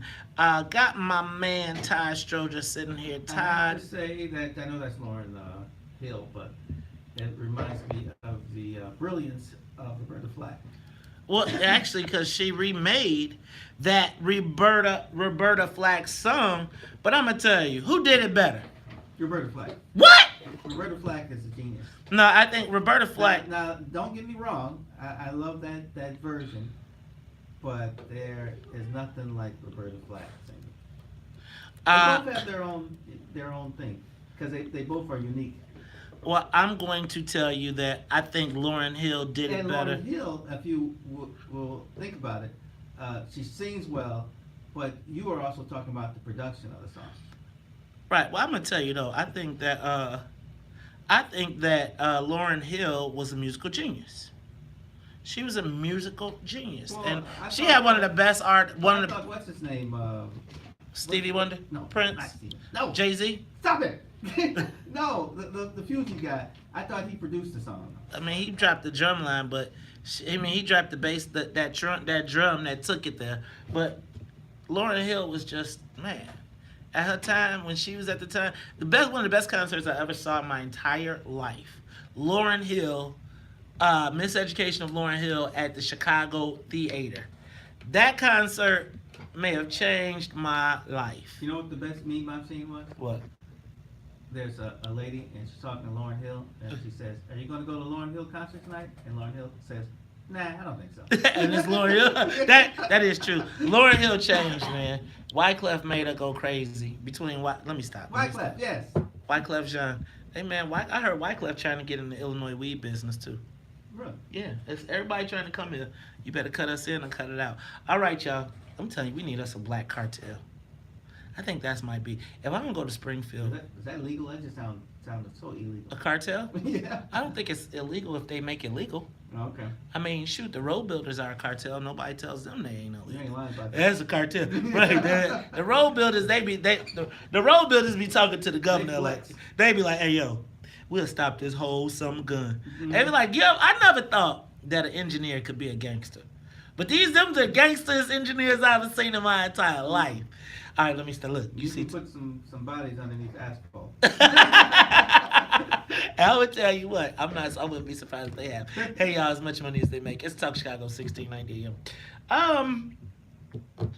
Black Chicago, I don't know if anybody has seen the video of is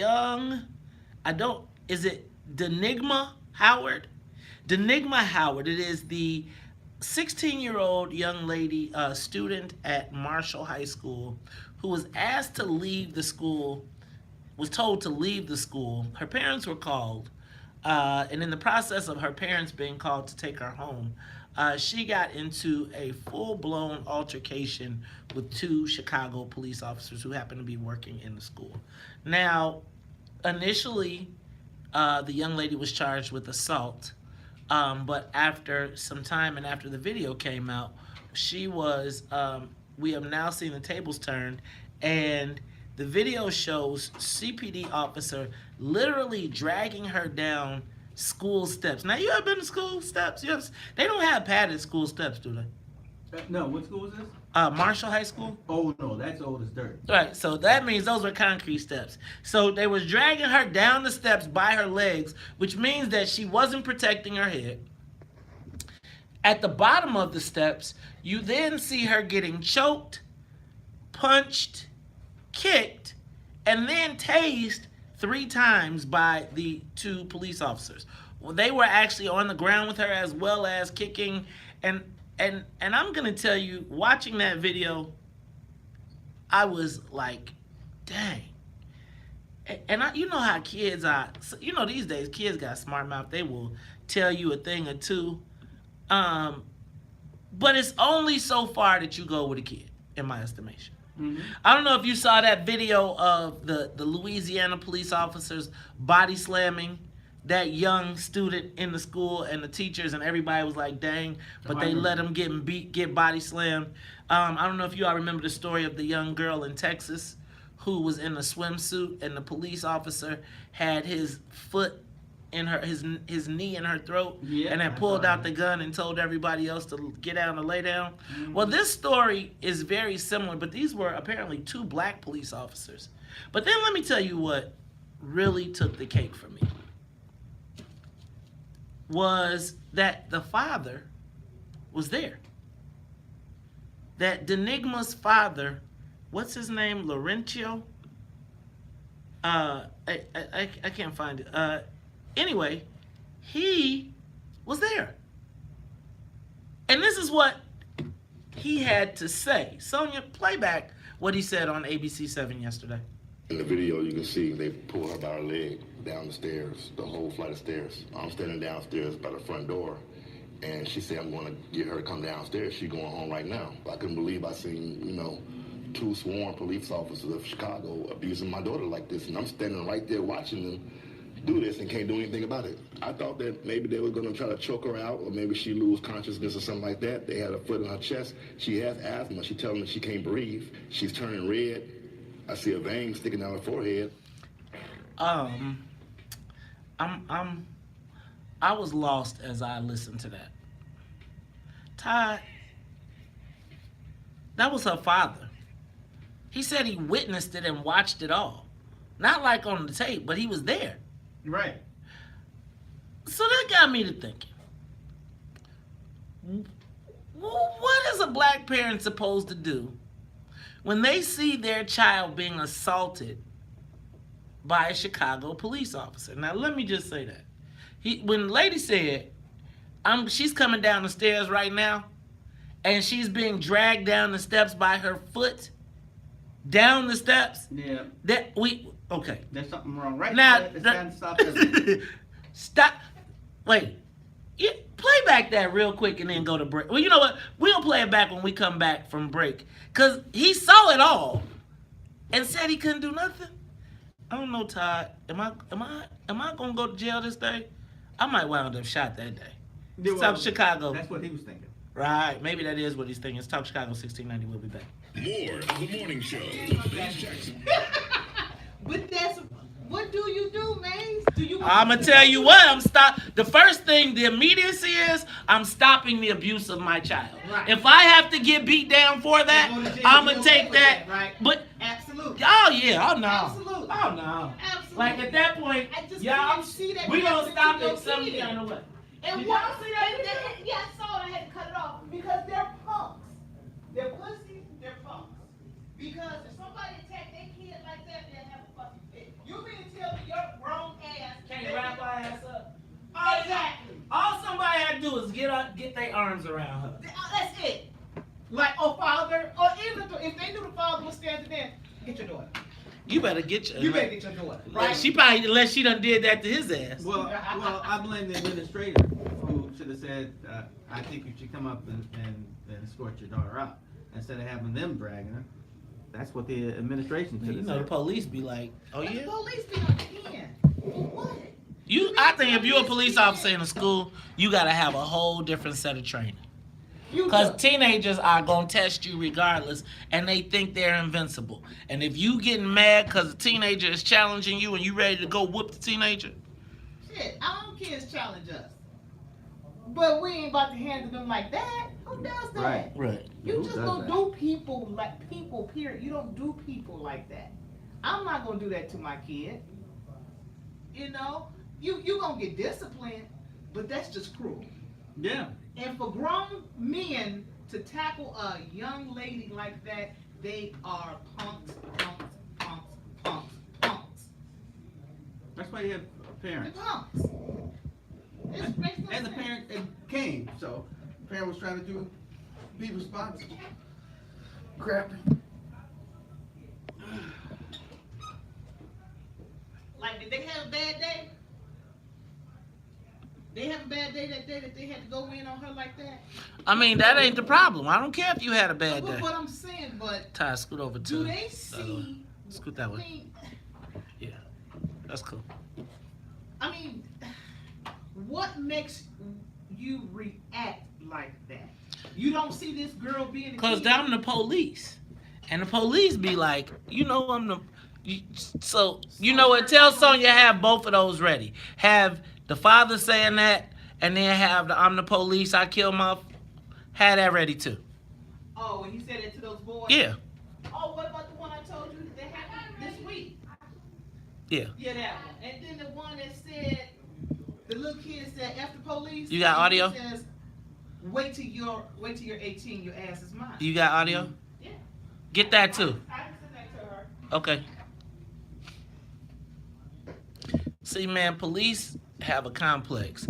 Like if you don't submit to their authority immediately, they like, you know what? No, come on, teach you. Don't be black or Hispanic, because I'll throw them in this. And I know your like, yeah. If you know your rights, the worst. Man, let me tell you what. The worst thing you can do as a black person when you get pulled over by the police is know your rights. Cause the second you start quoting them, they be like, "Oh yeah, get to them. Oh, you's a smart nigga, huh? You're smart or something. See Dolores Tucker or something. I don't know a little bit enough that you want to legally search my 99 problems, but it ain't one."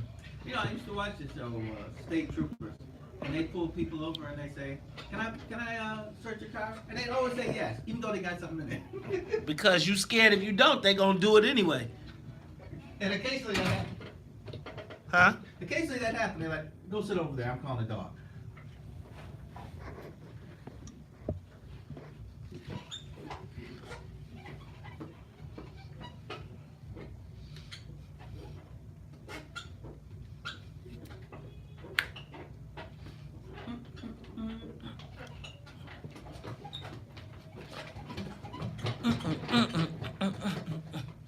You can't win.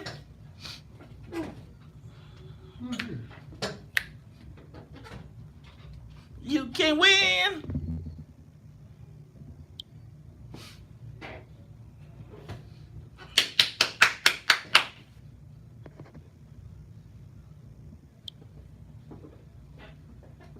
But you can't win. So.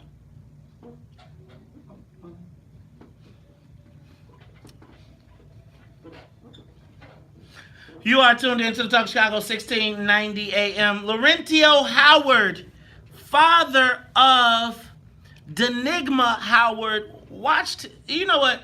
Play back what he said he saw.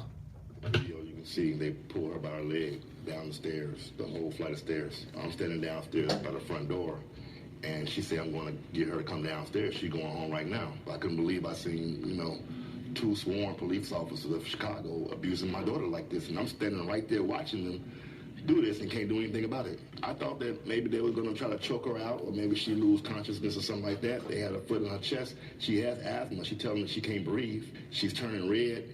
I see a vein sticking out her forehead. Now, Todd, as a father, I just don't feel like, I think the second I saw her being dragged down the steps, like I'm like the second she can ready come down right now, and she come, and her head is banging down the steps. That's not what you expected, I'm sure. Exactly. So I question the father, but then I think about this. You said you trying to shoot? Oh, you killed me? And you just tried to hit me with the car? And so, while I want to jump in on the father, I want to understand, how does that happen? Because the father is probably thinking, if I jump in, I'm going to get killed. Or is he thinking, man, I don't know what to do. Let's go to line 2. He's Sergeant Davis. He was once in charge of police, in charge of schools. Talk to us about that, Sergeant Davis. What's going on this morning? Good morning. Okay, first of all, I'm retired. Okay. I was once the school sergeant in Auburn Gresham. I actually met Todd. He spoke at one of my grammar schools over there. But with respect to this fight, I think that, number one, if you look at the father, he does not appear to be a punk, okay? And just like you mentioned, I think any father, if you stood by and saw your child being brutalized, there's no way you could not jump in, okay? But the only way I can think of where you wouldn't jump in is if you know what your daughter is capable of, if you've seen her in action. In terms of that video that you see, it looks very damning. I admit that. But now I also know that I was once over at Perspective School right there in the 6th District, and I had a young lady break an officer's leg right in front of me and 2 other policemen. I've also investigated a situation we have where in the grammar school in the Auburn Gresham District, I had a 7th grader that fought a policeman violently, tore up the lobby, and almost disarmed him. So it's like fights are part of the job sometimes. That young lady, they say that at one point, she and both officers tumbled down the stairs, and in the video, it appears that she was trying to go back up the stairs. I think that in one aspect, I think that safety is paramount in schools and what have you, but some of these kids are like Tasmanian devils. You know what? So Sergeant Davis, they have to be removed. Sometimes things happen, and one thing I always said when I was working policeman, I think two of the greatest tools that they gave policemen were that taser and a small club they call an acid. Because there are so many policemen who end up with, sometimes, for instance, if that young lady has some mental problems, from what I understand, there are people who are on PCP and what have you. Next caller, please. I think I'm a little flabbergasted at that call. No shade, but Well, he was trying to show it from the point of view of his police experience, basically, and that people fight. But I think the problem really is they called her parent, and they did not let her parent come to try to handle his child. They decided to let the police handle the child, and that's where things got hairy. I'm gonna say this. Listening to that call, and Sergeant Davis, no shade, but man, I could clearly see how. You see, that is Laquan McDonald again, not dead, right? Like, so again, the officer had a justification, and if we would not have seen the tape, they would have been able to chalk her up as to being a badass kid who probably got what she deserved. He said think about what he just said. The best tools that CPD have given the police in school police officers. He didn't say that. He said the best tool. He said the best tool. He didn't say for the in-school police officers. I think he meant for officers. Okay, well, but he was talking about being the officer for the schools. And he said the best tools, I'm going to let you finish, but the best tools he had was the small club and the taser. Now, that was the guy who was over the schools in Auburn Gresham. Let me just tell you, tell that to some white parents. Say that to some white parents, they will hang let it be a black dude with a club and a taser that a white kid come spit in your face. And if you...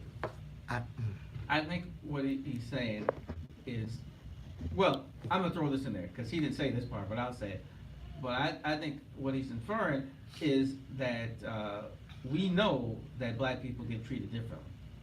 And by black police, though? By all kind of police. I don't care what color you are. And if you don't have an alternative to them shooting us, then they will probably shoot us. All right, y'all. I don't know. I feel real worse about this subject now. It's Talk Chicago 1690. We'll be back. Joe Ferguson should be in the building. The Talk of Chicago and the voice of the nation. No way. So I'm going to tell you, there are badass kids out here, but if you are a police officer and you cannot outsmart a 17-year-old, then you shouldn't be there. And I'm saying that in school, when I hear... People are people, though. I mean, even at 17, they are people. I mean, I don't think they should be fighting in the streets with kids. 17 is two officers.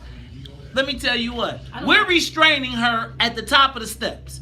So we'll either cuff her, we're cuffing her, we're doing something, but we ain't finna have... We ain't finna deck her like she's some dude. Come on. Right, and then they drag her down the steps by her foot. Like, I'm just saying, y'all. You're like she could have got brain damage, all type of shit. And so now you dragging a kid down the step. Think about, that was at least 10 steps, so that was 10 times her head hit if she wasn't thinking to pull her head down. Now, then she gets well, I think what happened, and I'm just guessing. See, these police reports get written. Go What ahead. he said is that when they were going down the stairs, that's when the fight broke. No, if you watch the video, there was a fight. So you gotta watch the video. It started at the top of the steps where she was like this. And she wasn't fighting. They got engaged. They tried to engage her, and she probably was like, "Don't put your hands on me." Now, okay. But again, if you're a police officer, a CPD police officer, and you can't beat a 17-year-old girl who told you don't put her hands on you, and y'all wind up, and you let her get you it's two of y'all, and y'all start to, there wasn't a tumble to the steps. Because at some point on the way down the steps, they got a hold of her foot and dragged her down to the bottom. Dude, they was stomping. Somebody was on the floor with her, rolling around, brawling, and somebody stomping her. And then they shot her. They tased her 3 times. 200-pound But men. my point, and I don't know where And like he said, Let me tell you, I don't give a fuck if that's my kid. I saw it. I understand how black people. I've been black all my life. You can't tell me nothing about being black. But the point I'm trying to make is it starts with the administration. I don't know what the girl was doing, but once you call the police in, you've really like let it go. And why can't you police just get to call do their what they parents, want. have her sit in the office till the parents get there? That's what I think. That's what I say. That's how it used to be, right? We're calling you go to the office and we're calling your parents and you calling today. You do know that nowadays kids like, I'm not leaving the class. I'm not leaving. That's true. Because I've seen that on. I've seen that too. Well, you sit there, Becky. Yeah. I'm still calling your mom. Right. I mean, what But no, escalated? I mean, I totally agree. She's black. She gets treated like, she's black. If she's white, there's, there may be a counselor coming in and like try to calm her down first or something. So, the officers are so conceited to the point where they know they're going to be okay doing this. Because in their eyes, we're defending ourselves. And I don't understand how you're defending yourself but she didn't attack you. Because black people are violent by nature. Oh, yeah, that's right. We're violent, we're wolves. There's a police officer who says that too on one of those YouTube things. We're violent by nature. He's arrested some lady and he's talking and he's like, if your people weren't so violent and not like you wouldn't be treated badly. But they the ones who was beating the crap out of us and hanging us. But that's the and whole doing all mindset. that. And I think that goes through the whole blue people. They all have that same feeling, even the black ones. You heard of the comedian Godfrey No. from Chicago? Godfrey is really good. Wait, no. I know Godfrey. Yeah. I've heard him. Have you ever seen when he talks about Africa? Because he's had a stand-up, I've heard Godfrey on YouTube. I probably was looking for something else. Yes, and you saw Yeah. Godfrey is something else. But what Godfrey said his parents are he's Nigerian. Nigerian. Nigerian, yeah, right. Yes. Yeah, because And he talks about them a lot. He says, Yeah. he says, black people and African people. Black people think Africans are conceited, and African people think black people are just violent. So then he says, when he's in Nigeria, he says, all they see is the police. No, all they see is us. How the media. The images that they give, yeah. So when they come here, they treat us differently. But see, we see the same thing. Because we watch the news. Yeah, we do. So we see the same But we thing. know the truth. All right, good. I didn't know you were so tall. I don't like it. You haven't had your drinking here, unfortunately. He says, yeah, I've seen the signs. I've seen all the signs, right? We got some new equipment. Come on, man. I got you. And people spilling stuff on the new equipment. Oh, yes. At one point, we could have It was Lord give you expensive. the cap on it. They But was- we came back they in let and us know somebody these was spilled expensive. stuff. And then they put those up last night. We were like, wow, because over the weekend somebody came in here and it just looked horrific. They were spilling stuff, they didn't clean it up, and Todd was like, Yeah. what? I'm straight. That's it. Privileges are gone. Alright, where am I at? I'm gonna guess that Maze would like you to sit like right here. Alright. That way you can get in Facebook. Which I'm sure you love me. Alright, do you do this regularly or just, Yeah, I'm doing it regularly now. Yeah. I just I jump on Maze's coattail and We're not gonna take ride. Tell them to stay. They can hang on. You need another Well, chair. Joe, how long you got? about a half an hour? Okay. You need another chair, is that okay? I see you kind of rocking. All right. Can I get you to scoot in? Yes, sir. He got his lean back. Todd, scoot in. Joe, just a little bit more so I can get both of you all in the Go that way. shot. Here, let's do this. Let me just. I guess this is like the thing where you can just move the camera, right? You can control your headphones there. Joe, you are so much taller than Yeah, Todd. we're gonna have to go wide angle. This is too funny. I'm I already trying. told him I didn't like this. Let me see. Pull this in. To bring a phone book. We could Like, switch seats. I'll still be 5'6". Oh no, this is like when Otis Wilson said. All right, Joe, do me a favor. Scoot over just a little to the left.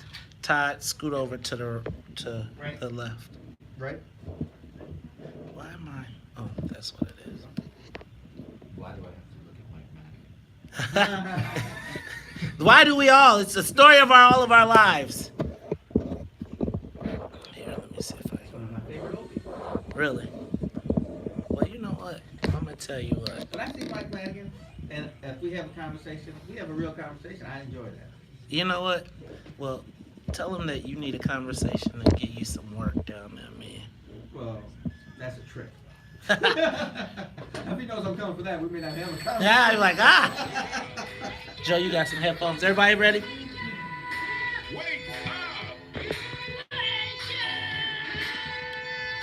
Rise and shine with the WVON Morning Show. Wake up, wake up, wake up. Good. Featuring Maze Jackson. Do you understand the words that are coming out of my mouth? The WVON Morning Show. Call 773-591-1690. Wake up!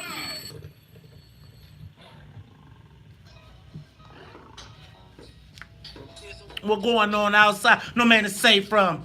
That you run, but you can't hide forever from these streets that we done took. You walking with your head down, scared to look. You shook, cause ain't no such things as halfway crooks. You're never around when the beef cooks in my part of town. It's similar to Vietnam. You know, up and got control. Gotta have a riot gear ready. Get rock steady.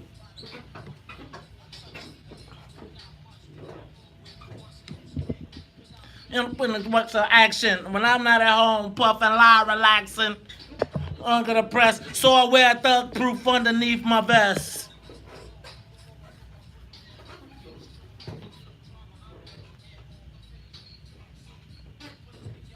Sip and cooking milk.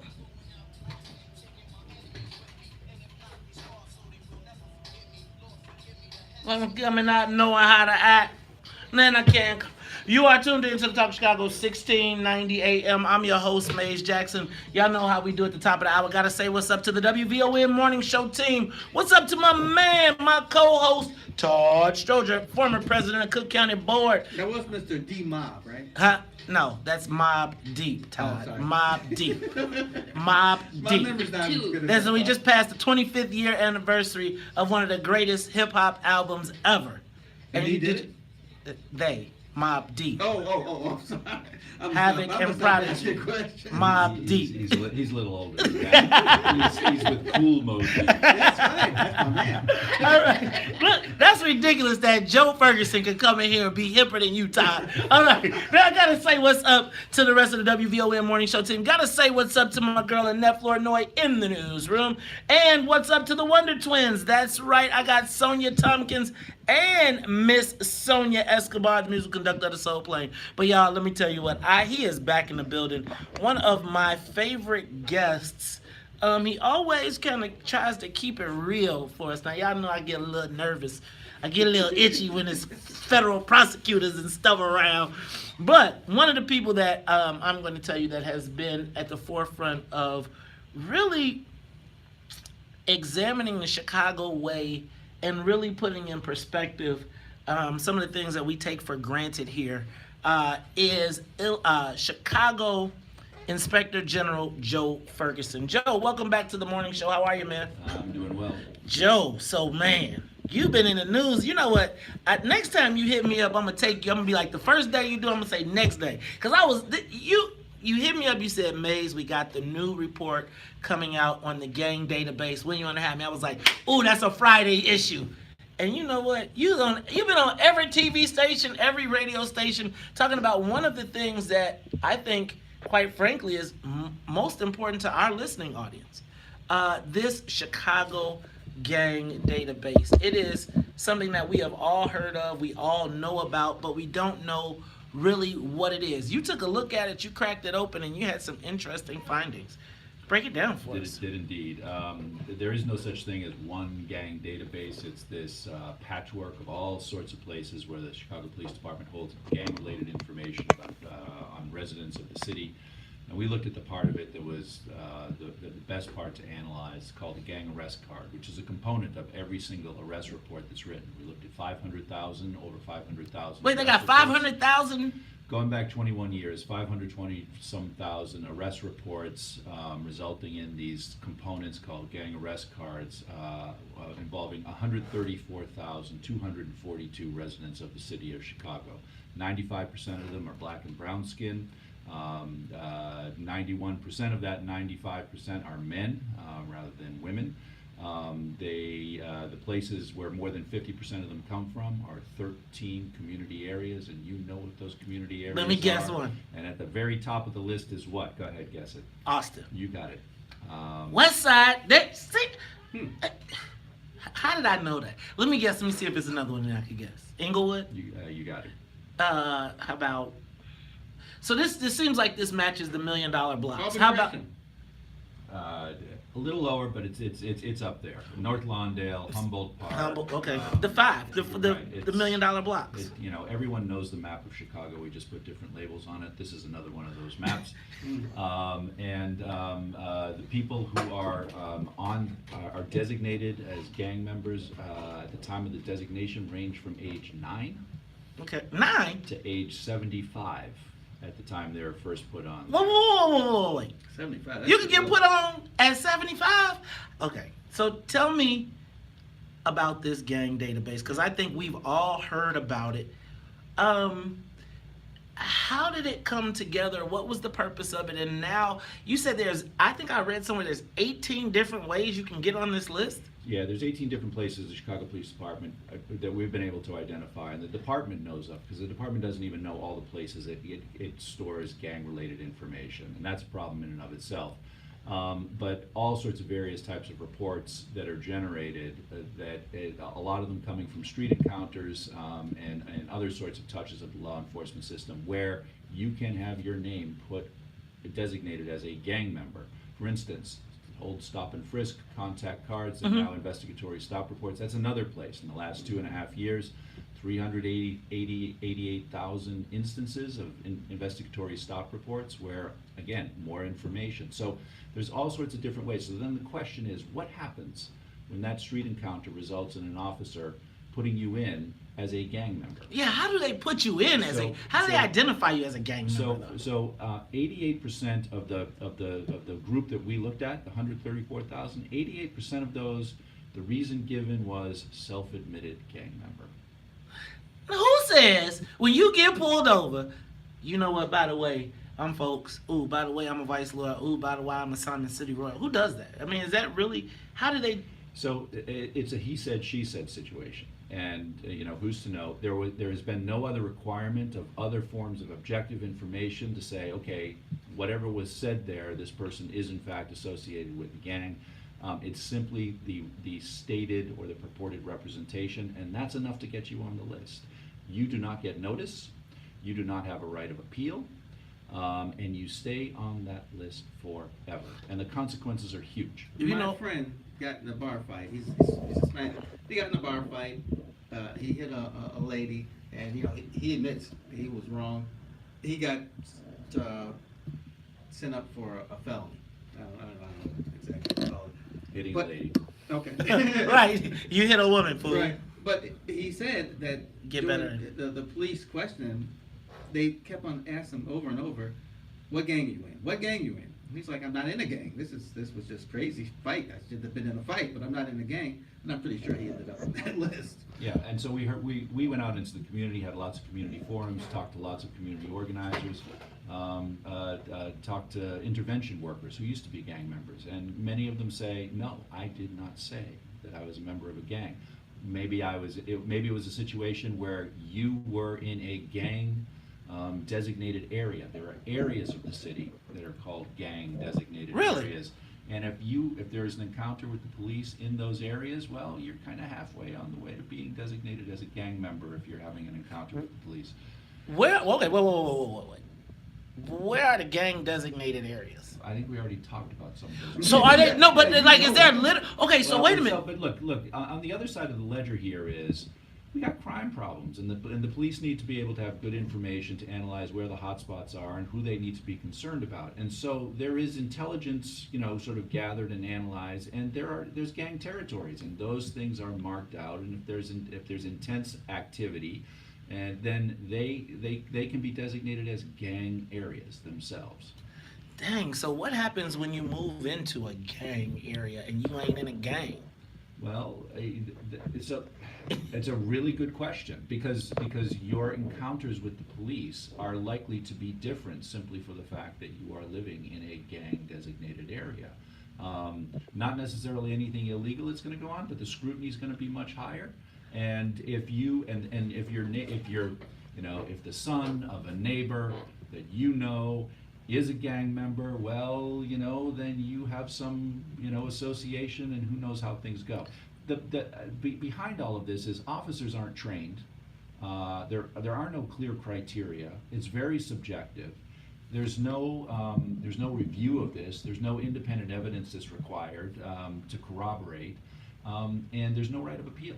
And so there you are. You're on it, and you're on it forever. Good Lord. Look, when we come back, we're going to talk about how do you find out if you're on the list.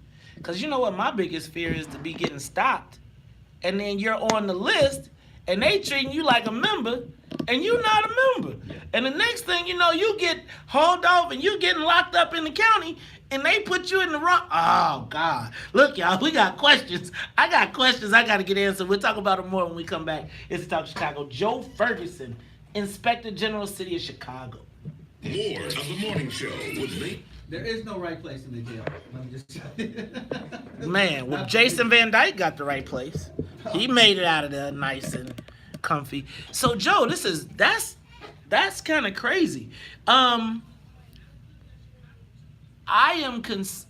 like, if you move into a gang designated, that probably is why when them cops came to me when I moved into by Washington Park, and they rolled up on us, and they was basically like, y'all gang members, y'all bought this house to make it a drug house. I'm like, I have 20 employees working out here. No, they literally came up to the crib with the gun out, like we had bought a crib and we were getting ready to turn it into a spot. And it was like an advertising agency. These contact cards, do they do these on the north side too? Yeah, they do them everywhere, but there's far fewer of them. Now tell me this, because you know you get. They say the bus driver said I didn't pay my fare. Of course, Todd's contact card. I had a contact card. Now I gotta check the list though. Like, does it show up when you get pulled over? Yeah. Like they go into a database and it pops up. Really? And we should talk about that. But one of the underlying rationale the department gives is officer safety. They want to know if they're dealing with somebody who's dangerous.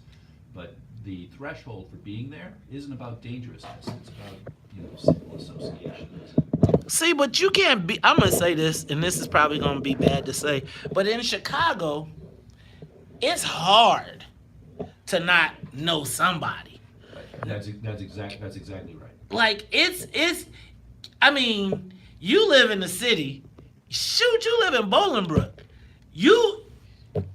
Everybody, somebody, something connected some kind of way. Are we back? And it just seems like if they just nail you by your associations. It's like I told you. Shell lived 2 blocks away. And he had siblings who were younger. He was older and been to jail already. But, I mean, he was like a lieutenant in one of those gangs. You told me. I don't know anything about that. My cousin. Yeah, your cousin. My cousin. Your cousin told me. Yeah, but no, he's absolutely right. I mean, I didn't know the Shells well, but they lived right across the street from my best friend.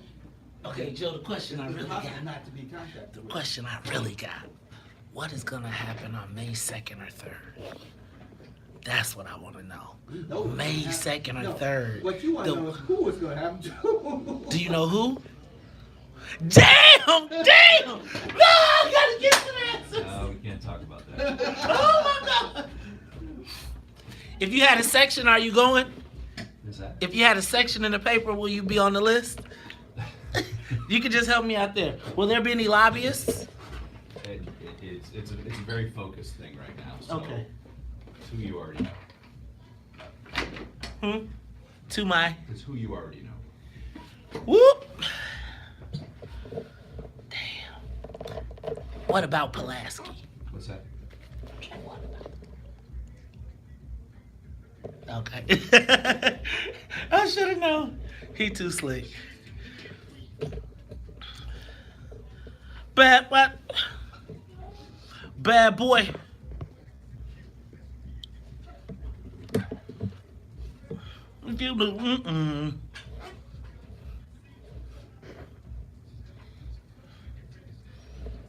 Of a menace. You are tuned into the Talk of Chicago 1690 AM. I'm your host, Maze Jackson. I got my co-host, Ty Stroger, but y'all, the man of the hour, it is City Inspector General Joe Ferguson. And Joe, you are talking about this gang database. And basically, are you suggesting that this gang database is bogus? It's the application of it.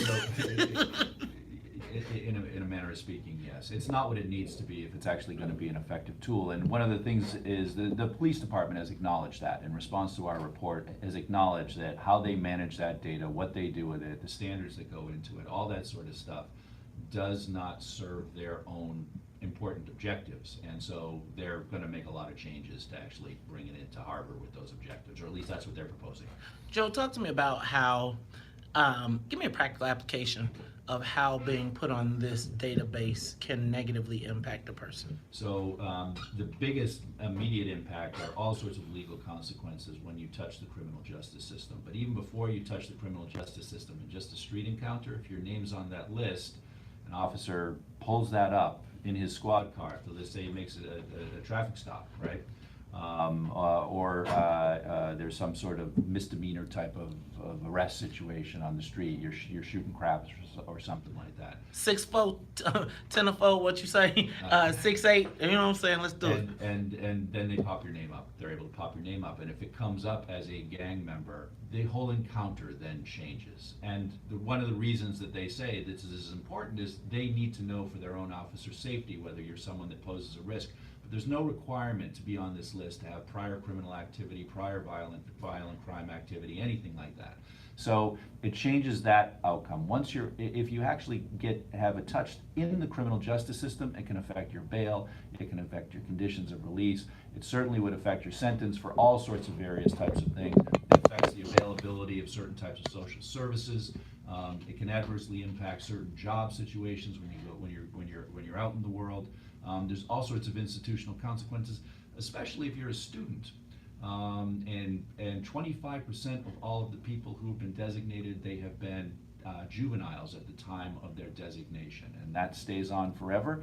And if you're there, it may impact the school whether you can stay in the school that you're in, and then you drop to another school where there's it's less of a positive environment, and it has these long-lived consequences. Man, I just think so Joe in another life, I know, like my cousin, he grew up around people, and so he had a tough period in his life when he wanted to be a tough guy, and he hung out with the fellas, and maybe he turned his hat a little bit, maybe he went on Fridays and did his thing, whatever. But then as he got older, he kind of grew out of it. And he stopped trying to hang with that crew and then went on to make a good life for himself and all that. How does he escape the stigma of being connected to this list? As it operates right now, he does not. It stays with him. And so if you go to our website, igchicago.org, how to get that in. Go ahead. The report's there, but you'll also see a bunch of testimonials from residents of the city who have been on the list, who have been impacted by the list, that tell their stories. And you don't necessarily know you're on the list. The only way to find out you're on the list is you have to file a FOIA request to find that out. But then even if you're there, there's no means of appeal. All of that's going to change. Okay, are you going to publish the list? Can you publish it? The list of people? Yeah, the gang. No, we don't. No, we don't. That would be stigmatizing everybody immediately. But what the police,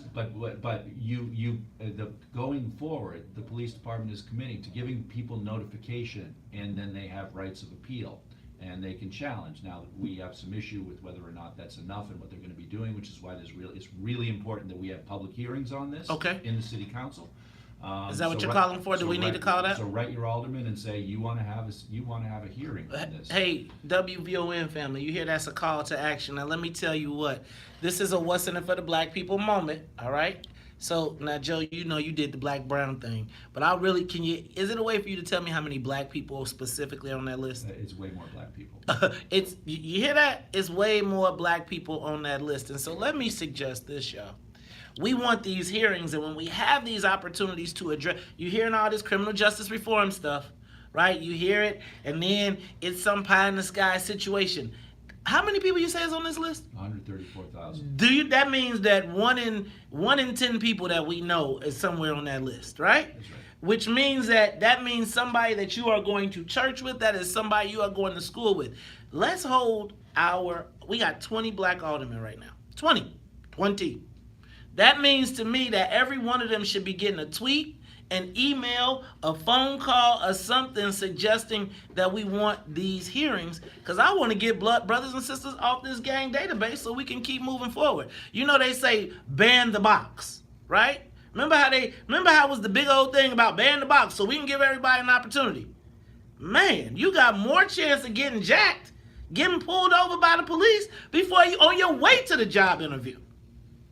Joe, are we gonna ever get this thing right, man? What's going on? Are we gonna ever get the relationship between the police and Chicago right? We still haven't got a new contract. It's a long road, but the answer is yes, we have to get it right. And so I think there are a lot of circumstances on the ground right now that say that this is the beginning of a long moment for real change. There's a consent monitor, so the court is going to be overseeing the police department. Our office, the section that generated this report, will have other reports of that nature as we start to unpeel all of the issues that need to be addressed.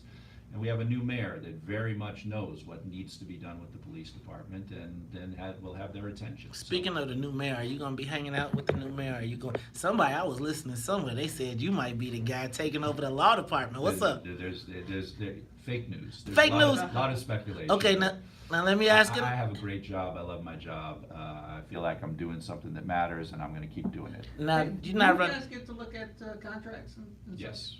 I mean, before or only after that?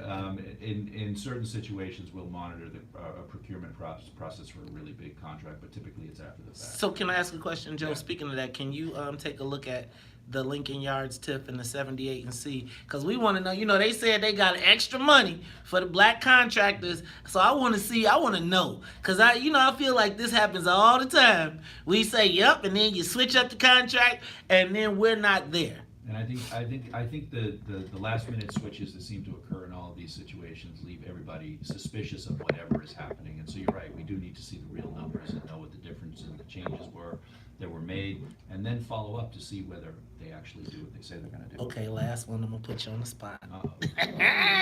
Joe, being a former federal prosecutor, man, they tell me that by May 2nd or 3rd, I don't know which one of the dates it is, there's going to be some sweeping indictments coming down to city council. Is that true? There was a court order that extended the time for the U.S. Attorney's Office to return any indictment related to the charge against Alderman Burke. That's the May 3rd date. That's the one that you're referring to. So the U.S. Attorney's Office has to put up or shut up by that date. Oh, you think they're going to put up or shut up? They generally do what they're supposed to do. Oh, hey, y'all. I think y'all just figured out what we're going to be talking about for the next 6 months. It's the WVON Morning Show. Hey, or longer, because I think it's going to get even deeper than that. Look, Joe, we want to make sure you come back. You know what? So now this is what I got to get you to do.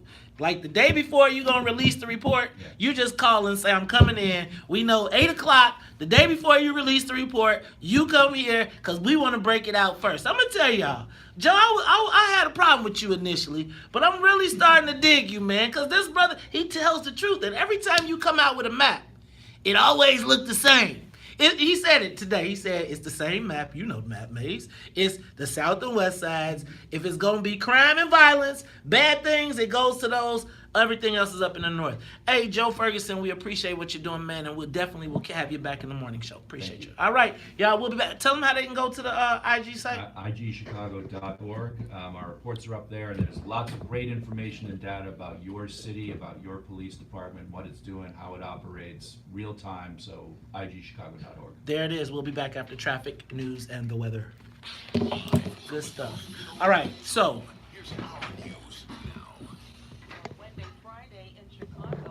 Here, y'all gotta look at the wall for a minute. I'm gonna walk out because I don't want to be on the camera. Good seeing you. You're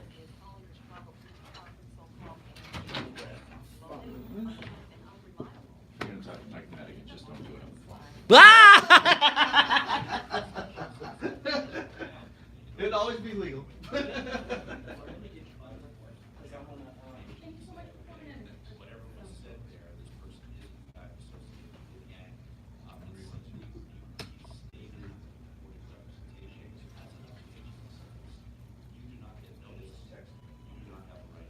So Joe, she is actually she wants to do a package of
Thank you, man. Appreciate it.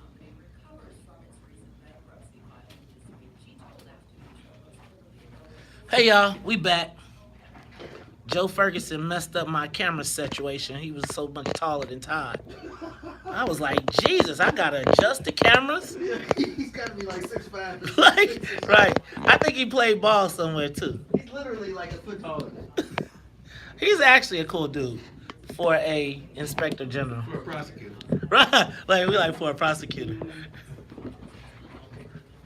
All right, Todd, let me reset you.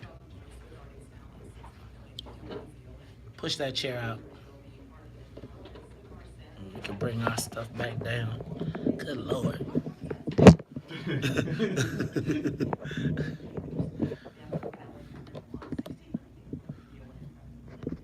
You see, Sergeant Davis wanted to let you know that. United Fidelity Bank's That he's not a bad guy.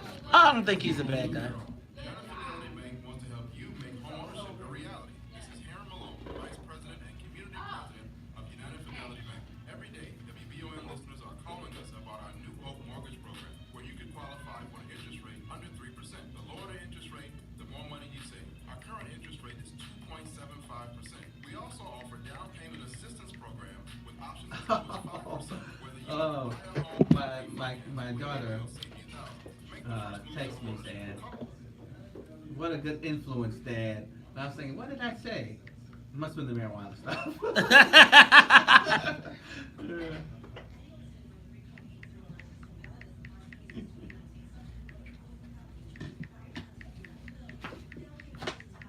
Man, I got lunch today all the way out in Rosemont at Gene and Giorgetti's. Lordy B. Yeah. It's not bad. Traffic won't be too bad. What Nah, time you going? 11:30. Yeah, that's good. All right, Todd, you want to My start wife's going. You want to start a firm? We can start a firm. We can make some money. I'm all for it. But we can't be making up them weirdo names like you got. I was about to say, I got the Atreides group, man. The weirdo name. Nobody wants to be in the weirdo name group, man. Oh, shoot. See, you need to read the book. The book is all about, it's politics. Mm-hmm. Yeah, it's about politics. It's about the future, robotics.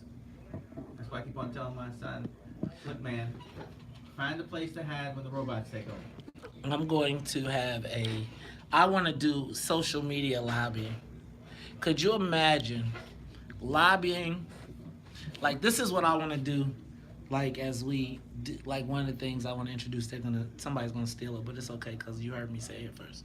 So imagine if every time you went to go lobby, there was you organized a group of people in a room with a big screen TV, and they could watch as you talk to their legislators. So you go Facebook Live and you wear like a camera, and so you're talking to the legislator and you're asking, and you say, now just so you know, there's 1,000 people back in Chicago watching you as you answer this question. Almost, and I'm kind of guessing because I never did this, like having a, what do they call that, internet town hall meeting? Mm-hmm. But instead of the legislator lying to you as a lobbyist, they gotta lie to 3,000 people who are watching. So you say, as you sit down and have your meetings, instead of it being a backroom deal, you do it right up front. So basically, you're trying to say you want nothing to ever get done. No, what I'm saying, no. What I'm saying is, when we go down, you strengthen the power of your ability to lobby. When right now, as I walk into your room, you click live and they can look on their social media and you say, hi, Senator. Hi, Senator. Now, we're going to have this conversation, and I'm going to say, now, why are you not supporting my school or supporting my bill or against it? And instead of telling me a lie to my face, talking to the whole group. You're talking to the whole group. Yeah. So instead of taking a group, like a bus, you take your group, but then you also say, we got people here. That's pretty good. It's like just buying a body camera. Thank you. Right, a body camera that Facebook Lives.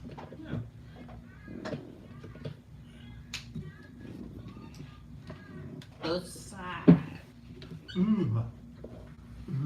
boom, boom, boom, boom, boom, boom, boom. Tell me something good. Tell me that you love me, yeah. Tell me something good. Tell me that you like me, yeah.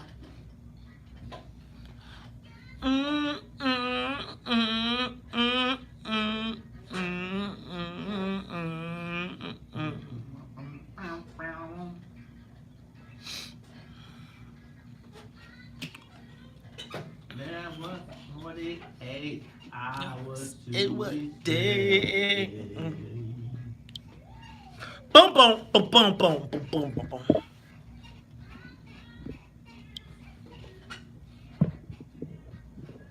Like you should.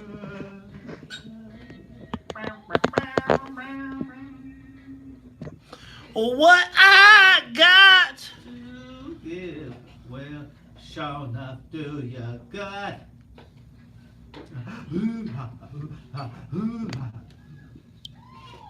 Tell me something good.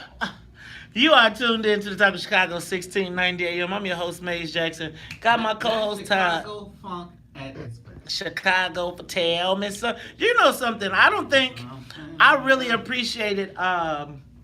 I don't think I appreciated Shaka Khan until I actually worked at V103 way back in the day, and I went to a Shaka Khan concert and didn't realize all the songs that I knew that she sang, and I was like, ooh.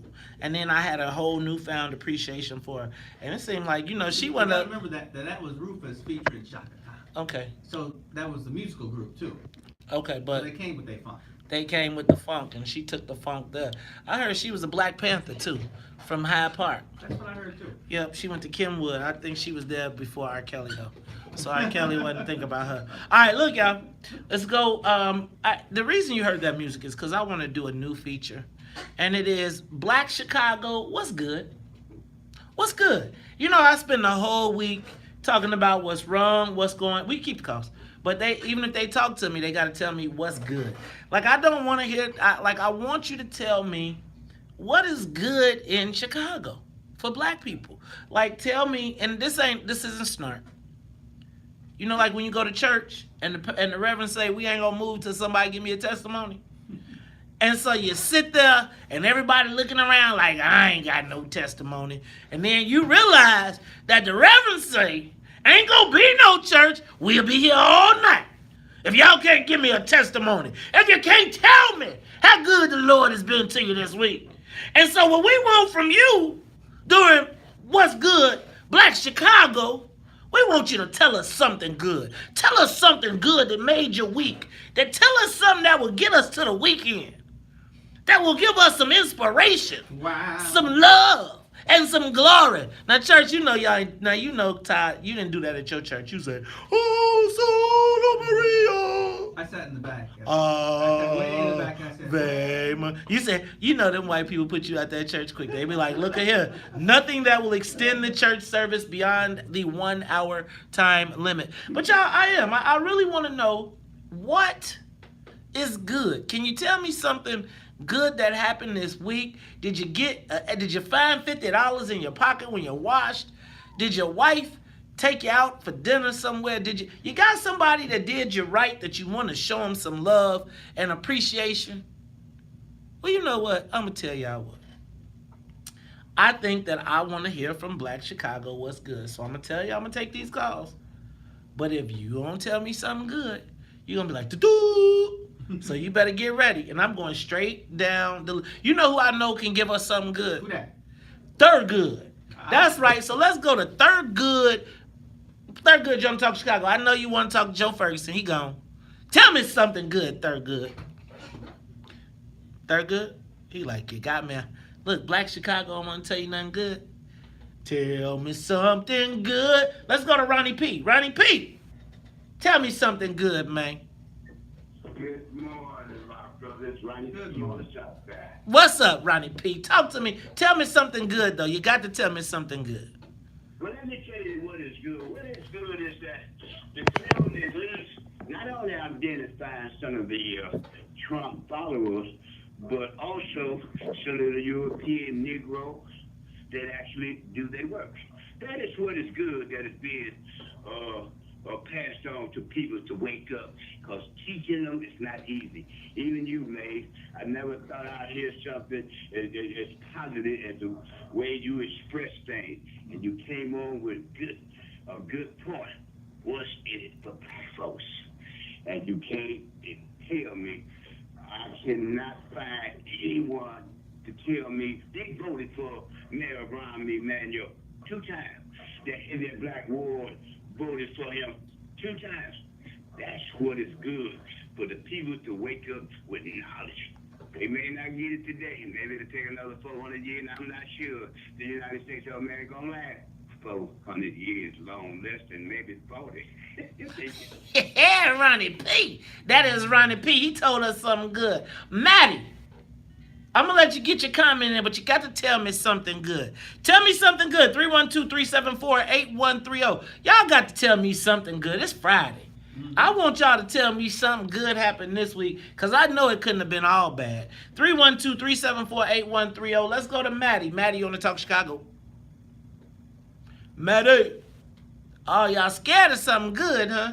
All right, well, let's go to Hugh. Hugh, you on the Talk Chicago, 1690. Yeah, good morning, guys. Good morning. Something good that I'm on the line right now about to break something down to you. Uh-oh, go ahead. I want to reference this thing at John Marshall High School.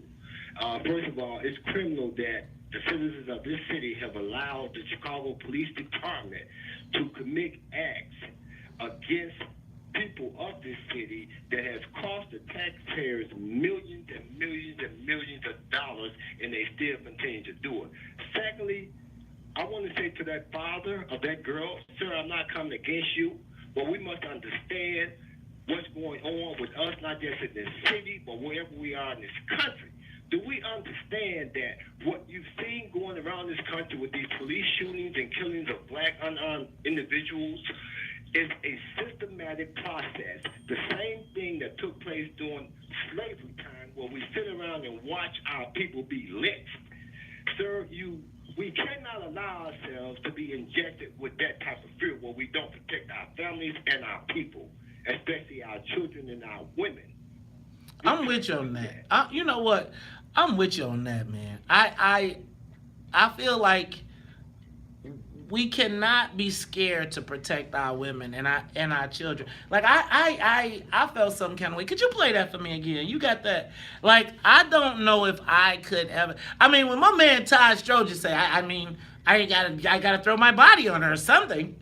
It's like we gotta do something. Man, I'm not sure if I was insulted or not, but You shouldn't we'll be. talk about that after the show. You know, you got a dad body, so you throwing it on him. You know, like a dad. Say, play it back for me, Sonya. In the video, you can see they pull her by her leg down the stairs, the whole flight of stairs. I'm standing downstairs by the front door, and she said, I'm going to get her to come downstairs. She going home right now. I couldn't believe I seen, 2 sworn police officers of Chicago abusing my daughter like this, and I'm standing right there watching them do this and can't do anything about it. I thought that maybe they were going to try to choke her out, or maybe she lose consciousness or something like that. They had her foot in her chest. She has asthma. She's telling me she can't breathe. She's turning red.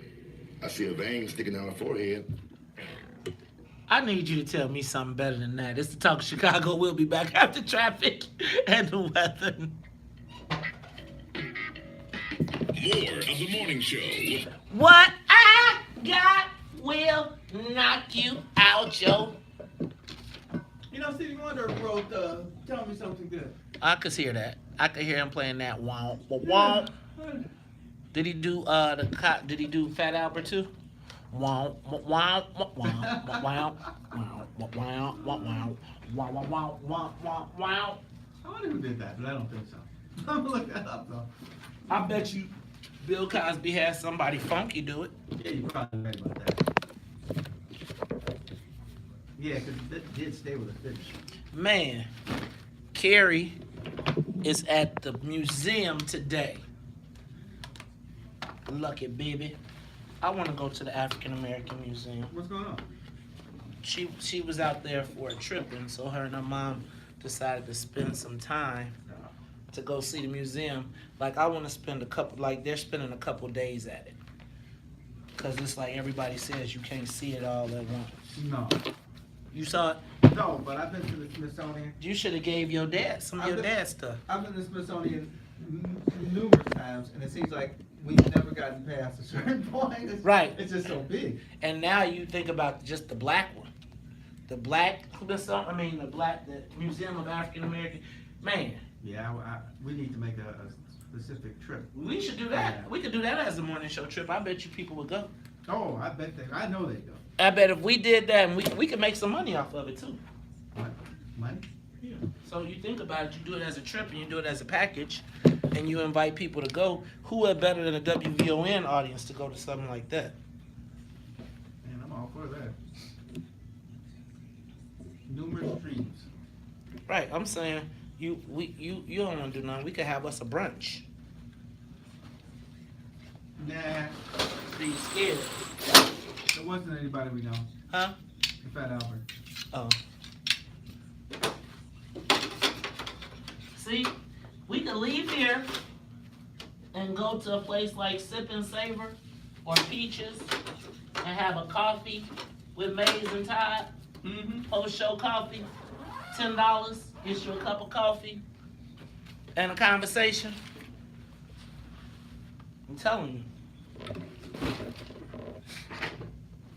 What's the use of being famous if you don't use it, right? Who's famous? Todd's famous, y'all. Well, I'm semi-famous. I always tell people I'm semi-famous. People will see me and they're like, hey, I know you. Right. But they can't say, I know you, Todd Stroger. They can say, hey, I know you. Don't you work at that group home? Like, no, that's not me. Tell me something good.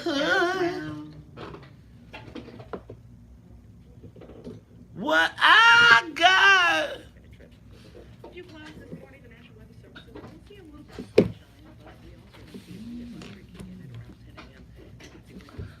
What up, y'all? Tell me something good. What up, V-Ron? I seen your name. What up, Kane? What up, Alvin? What up, Daryl? What up, Marshall? What up, Leah? What up, Peter? What up, Tammy? What up, Daryl Stiff? On the World Wide Web at WVON.com.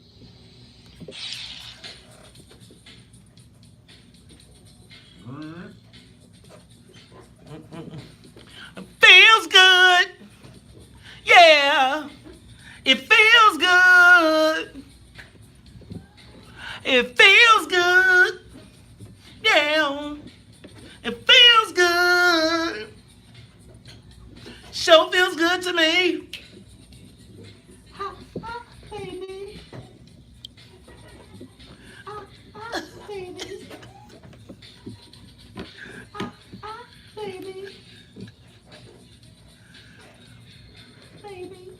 The moments that we share, special time of love. Oops. Just don't ever change. 'Cause I'm so into you. And you know it feels good. Come on. Know? Oh, no, you got I'm in the background. It feels good that you'll always be around. Feels good to know that we'll meet. Shoulders good to me.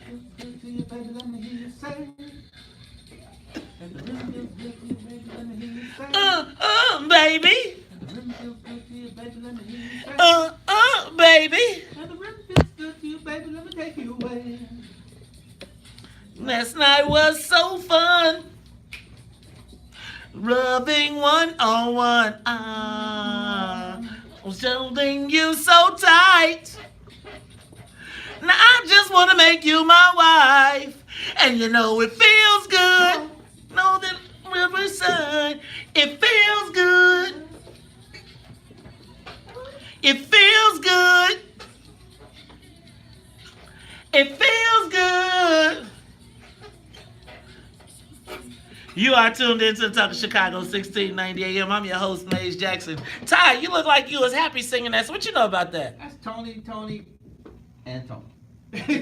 Tony. Did you call it Tony or Tony? Tony. I'm gonna tell y'all what, man. That was one of the best. I like Tony with an E, man. He was good. Oh, do you like Tony with an E? I didn't know which one. I thought Raphael Sadiq was the man. Hey y'all, let's talk. Let's go to the phone lines. This is Tell Me What's Good, Black Chicago. What's good, Black Chicago? It's on a Friday. I want to know, Carolyn, you on the Talk Chicago? Tell me something good. Wow. Tell me, Carolyn, you on the Talk Chicago? Carolyn, you go. All right, Chris. You're on the Talk of Chicago. Tell me something good. Good morning. What up, Chris? Well, two things. First, I got a chance to hang out with Maze and the crew at the What's in It for the Black People meeting. Hey, what up, Chris? That's right. Then this was a report card pickup, and my daughter, she got all A's and B's. So what's her name? Alexandria, if she's in the car, Alexandria, we are so proud of you for getting good grades on your report card pickup day. And working hard. I used to be scared of report card pickup day. I would get straight A's and all checks. And so it would be like, man, I don't want to give this to my parents. Chris, man, it was good you hanging out. And don't forget, man, we got to get you a precinct real soon. All right, it's the Talk of Chicago. Take care. You in? He said he's in. All right, let's go to Janie. Is that Janie or Janie? Janie, you on the Talk of Chicago, 16 up. You don't got nothing to tell me good. And is Carolyn gone or did she come back? All right, so on that note, I think asking people to tell you something good scared some people. I know, man. I think they call up here wanting to be mad. Yeah. Can I tell you what who is that, Carolyn? This is Carolyn, yeah. Hey, Carolyn, tell me something good. Good morning to you and Todd. Good morning to you and Todd. I'm glad to hear that you all are together as a team. But what happened with me this week, hello, are you still there? We there, Carolyn. Come on. Yes, something good happened to me this week. You know I'm a crossing guard in Niles, Illinois, and I was really surprised that they honored me this week. So I was surprised of that. And then how long have you done that? This is going into my second year. Go ahead, Carolyn. I'm retired from Everson Township High School. I retired in 2004. So I've been working with children just about all of my working days, I should say. And so I was really surprised that I was honored with that certificate. And the second one is that Wednesday was Rahm Emanuel's last day. His last city council meeting. Yes. So that was really good, and I'm looking for a change in Chicago. Thank you. All right, Carolyn. We are so proud of you for getting that award. Shout out to Niles, because I didn't even know they had black. I used to work in Niles, but I just drove there and left. Let's go to Kim. Kim, you on the Talk of Chicago. Tell me something good. Good morning to Todd and yourself. I am also very glad to see that you're doing something, first off, positive by even asking us people to look into themselves and know what's positive instead of letting the media dictate down to us that everything around us is negative. So shout outs to you for that. Really appreciate it. I am also glad that Rahm Emanuel is leaving. Also, I am also glad that there are people who are awake and also recognizing that there are good things in their life and their family, and don't let everybody just put a gray cloud over our communities, whether it's the south side, north side, or the west side. Thank you. And that we are alive and that we're working. Thank you, Kim. I appreciate you. I'm going to tell y'all keep telling us something good. Look, I'm going to tell you something. I do the WVON morning show, and one of the things that I thought about and what inspired this Tell Me Something Good, is because I think you could walk around the city of Chicago if you listen to the news, listen to the people, read the paper, even sometimes listen to the show, and think that life ain't good. Now, I'm going to say life can be better, and we can keep on, but I think that we need positive, inspirational stories of people that are good. When I as a business owner, I used to think I was going through stuff all by myself. And then I would find out, like, as I associated and talked to people, it would be like, man, this too shall pass. It's like you had people that encouraged you and you could see the light at the tunnel. And so I hope that we can do this on Fridays. Man, I think you're absolutely correct. Because, when I was the president, I kind of felt at times that, man, I'm taking this beating all by myself. But when I think about it, same old beating black people take it all the time. And then when you think about it, we found a way to find peace and joy with each other. Yeah. And so, look, I want us to always keep striving, and I'm going to keep on pushing the buttons, and I'm going to keep on pushing this conversation. But I want to make sure that y'all, you next Friday, y'all got some homework. You better look for one good thing that happened to you at least during the week, and I want to hear about it. You know what my good thing is this week? What's that? I didn't have any outside media appearances, and I was going to be upset about that. And then I realized that I got added to the commercial for the City Club, and I'll be on Chicago Tonight every night. Cool. That was, you know what? And so it made me just say, what God got for you can't nobody take away. That's right. Todd, you got one good one before we go? Let's see. I can't think of anything bad that happened through the week. Well, that's a good thing. We'll take it. All right, so for Annette Flournoy in the newsroom, for the Wonder Twins, Sonia Escobar and Sonia Tompkins, for my co-host, Todd Stroger. He's the former president of the Cook County Board, but he's really a wild and crazy guy. I'm a wild and crazy guy. I am the host of the WVON Morning Show, and I want to tell you that there's nothing I enjoy more than being with my family, and WVON, you are my extended family. Now, I had a lot to say this week, and a lot of people still may not like it, but if they don't, you know what you can tell them? You can still tell them, Mason, we out of here. Peace. Anything to say to the peeps, Todd, before you get out of here? Hey, have a great weekend. Think black. Think about working together. Tell me that you like it, yeah. All right, y'all. Good weekend, Game of Thrones. I am all torn up, but it's my son, so I guess I really don't have a choice. I'll be at the game, not watching the game. So if I come in here dragging on Monday, you know what happened. I stayed up and watched a whole extra hour and a half because the game don't come till late. All right, y'all. Take a moment. Share the broadcast. It's your man, Maze Jizzle, and we out of here. Peace.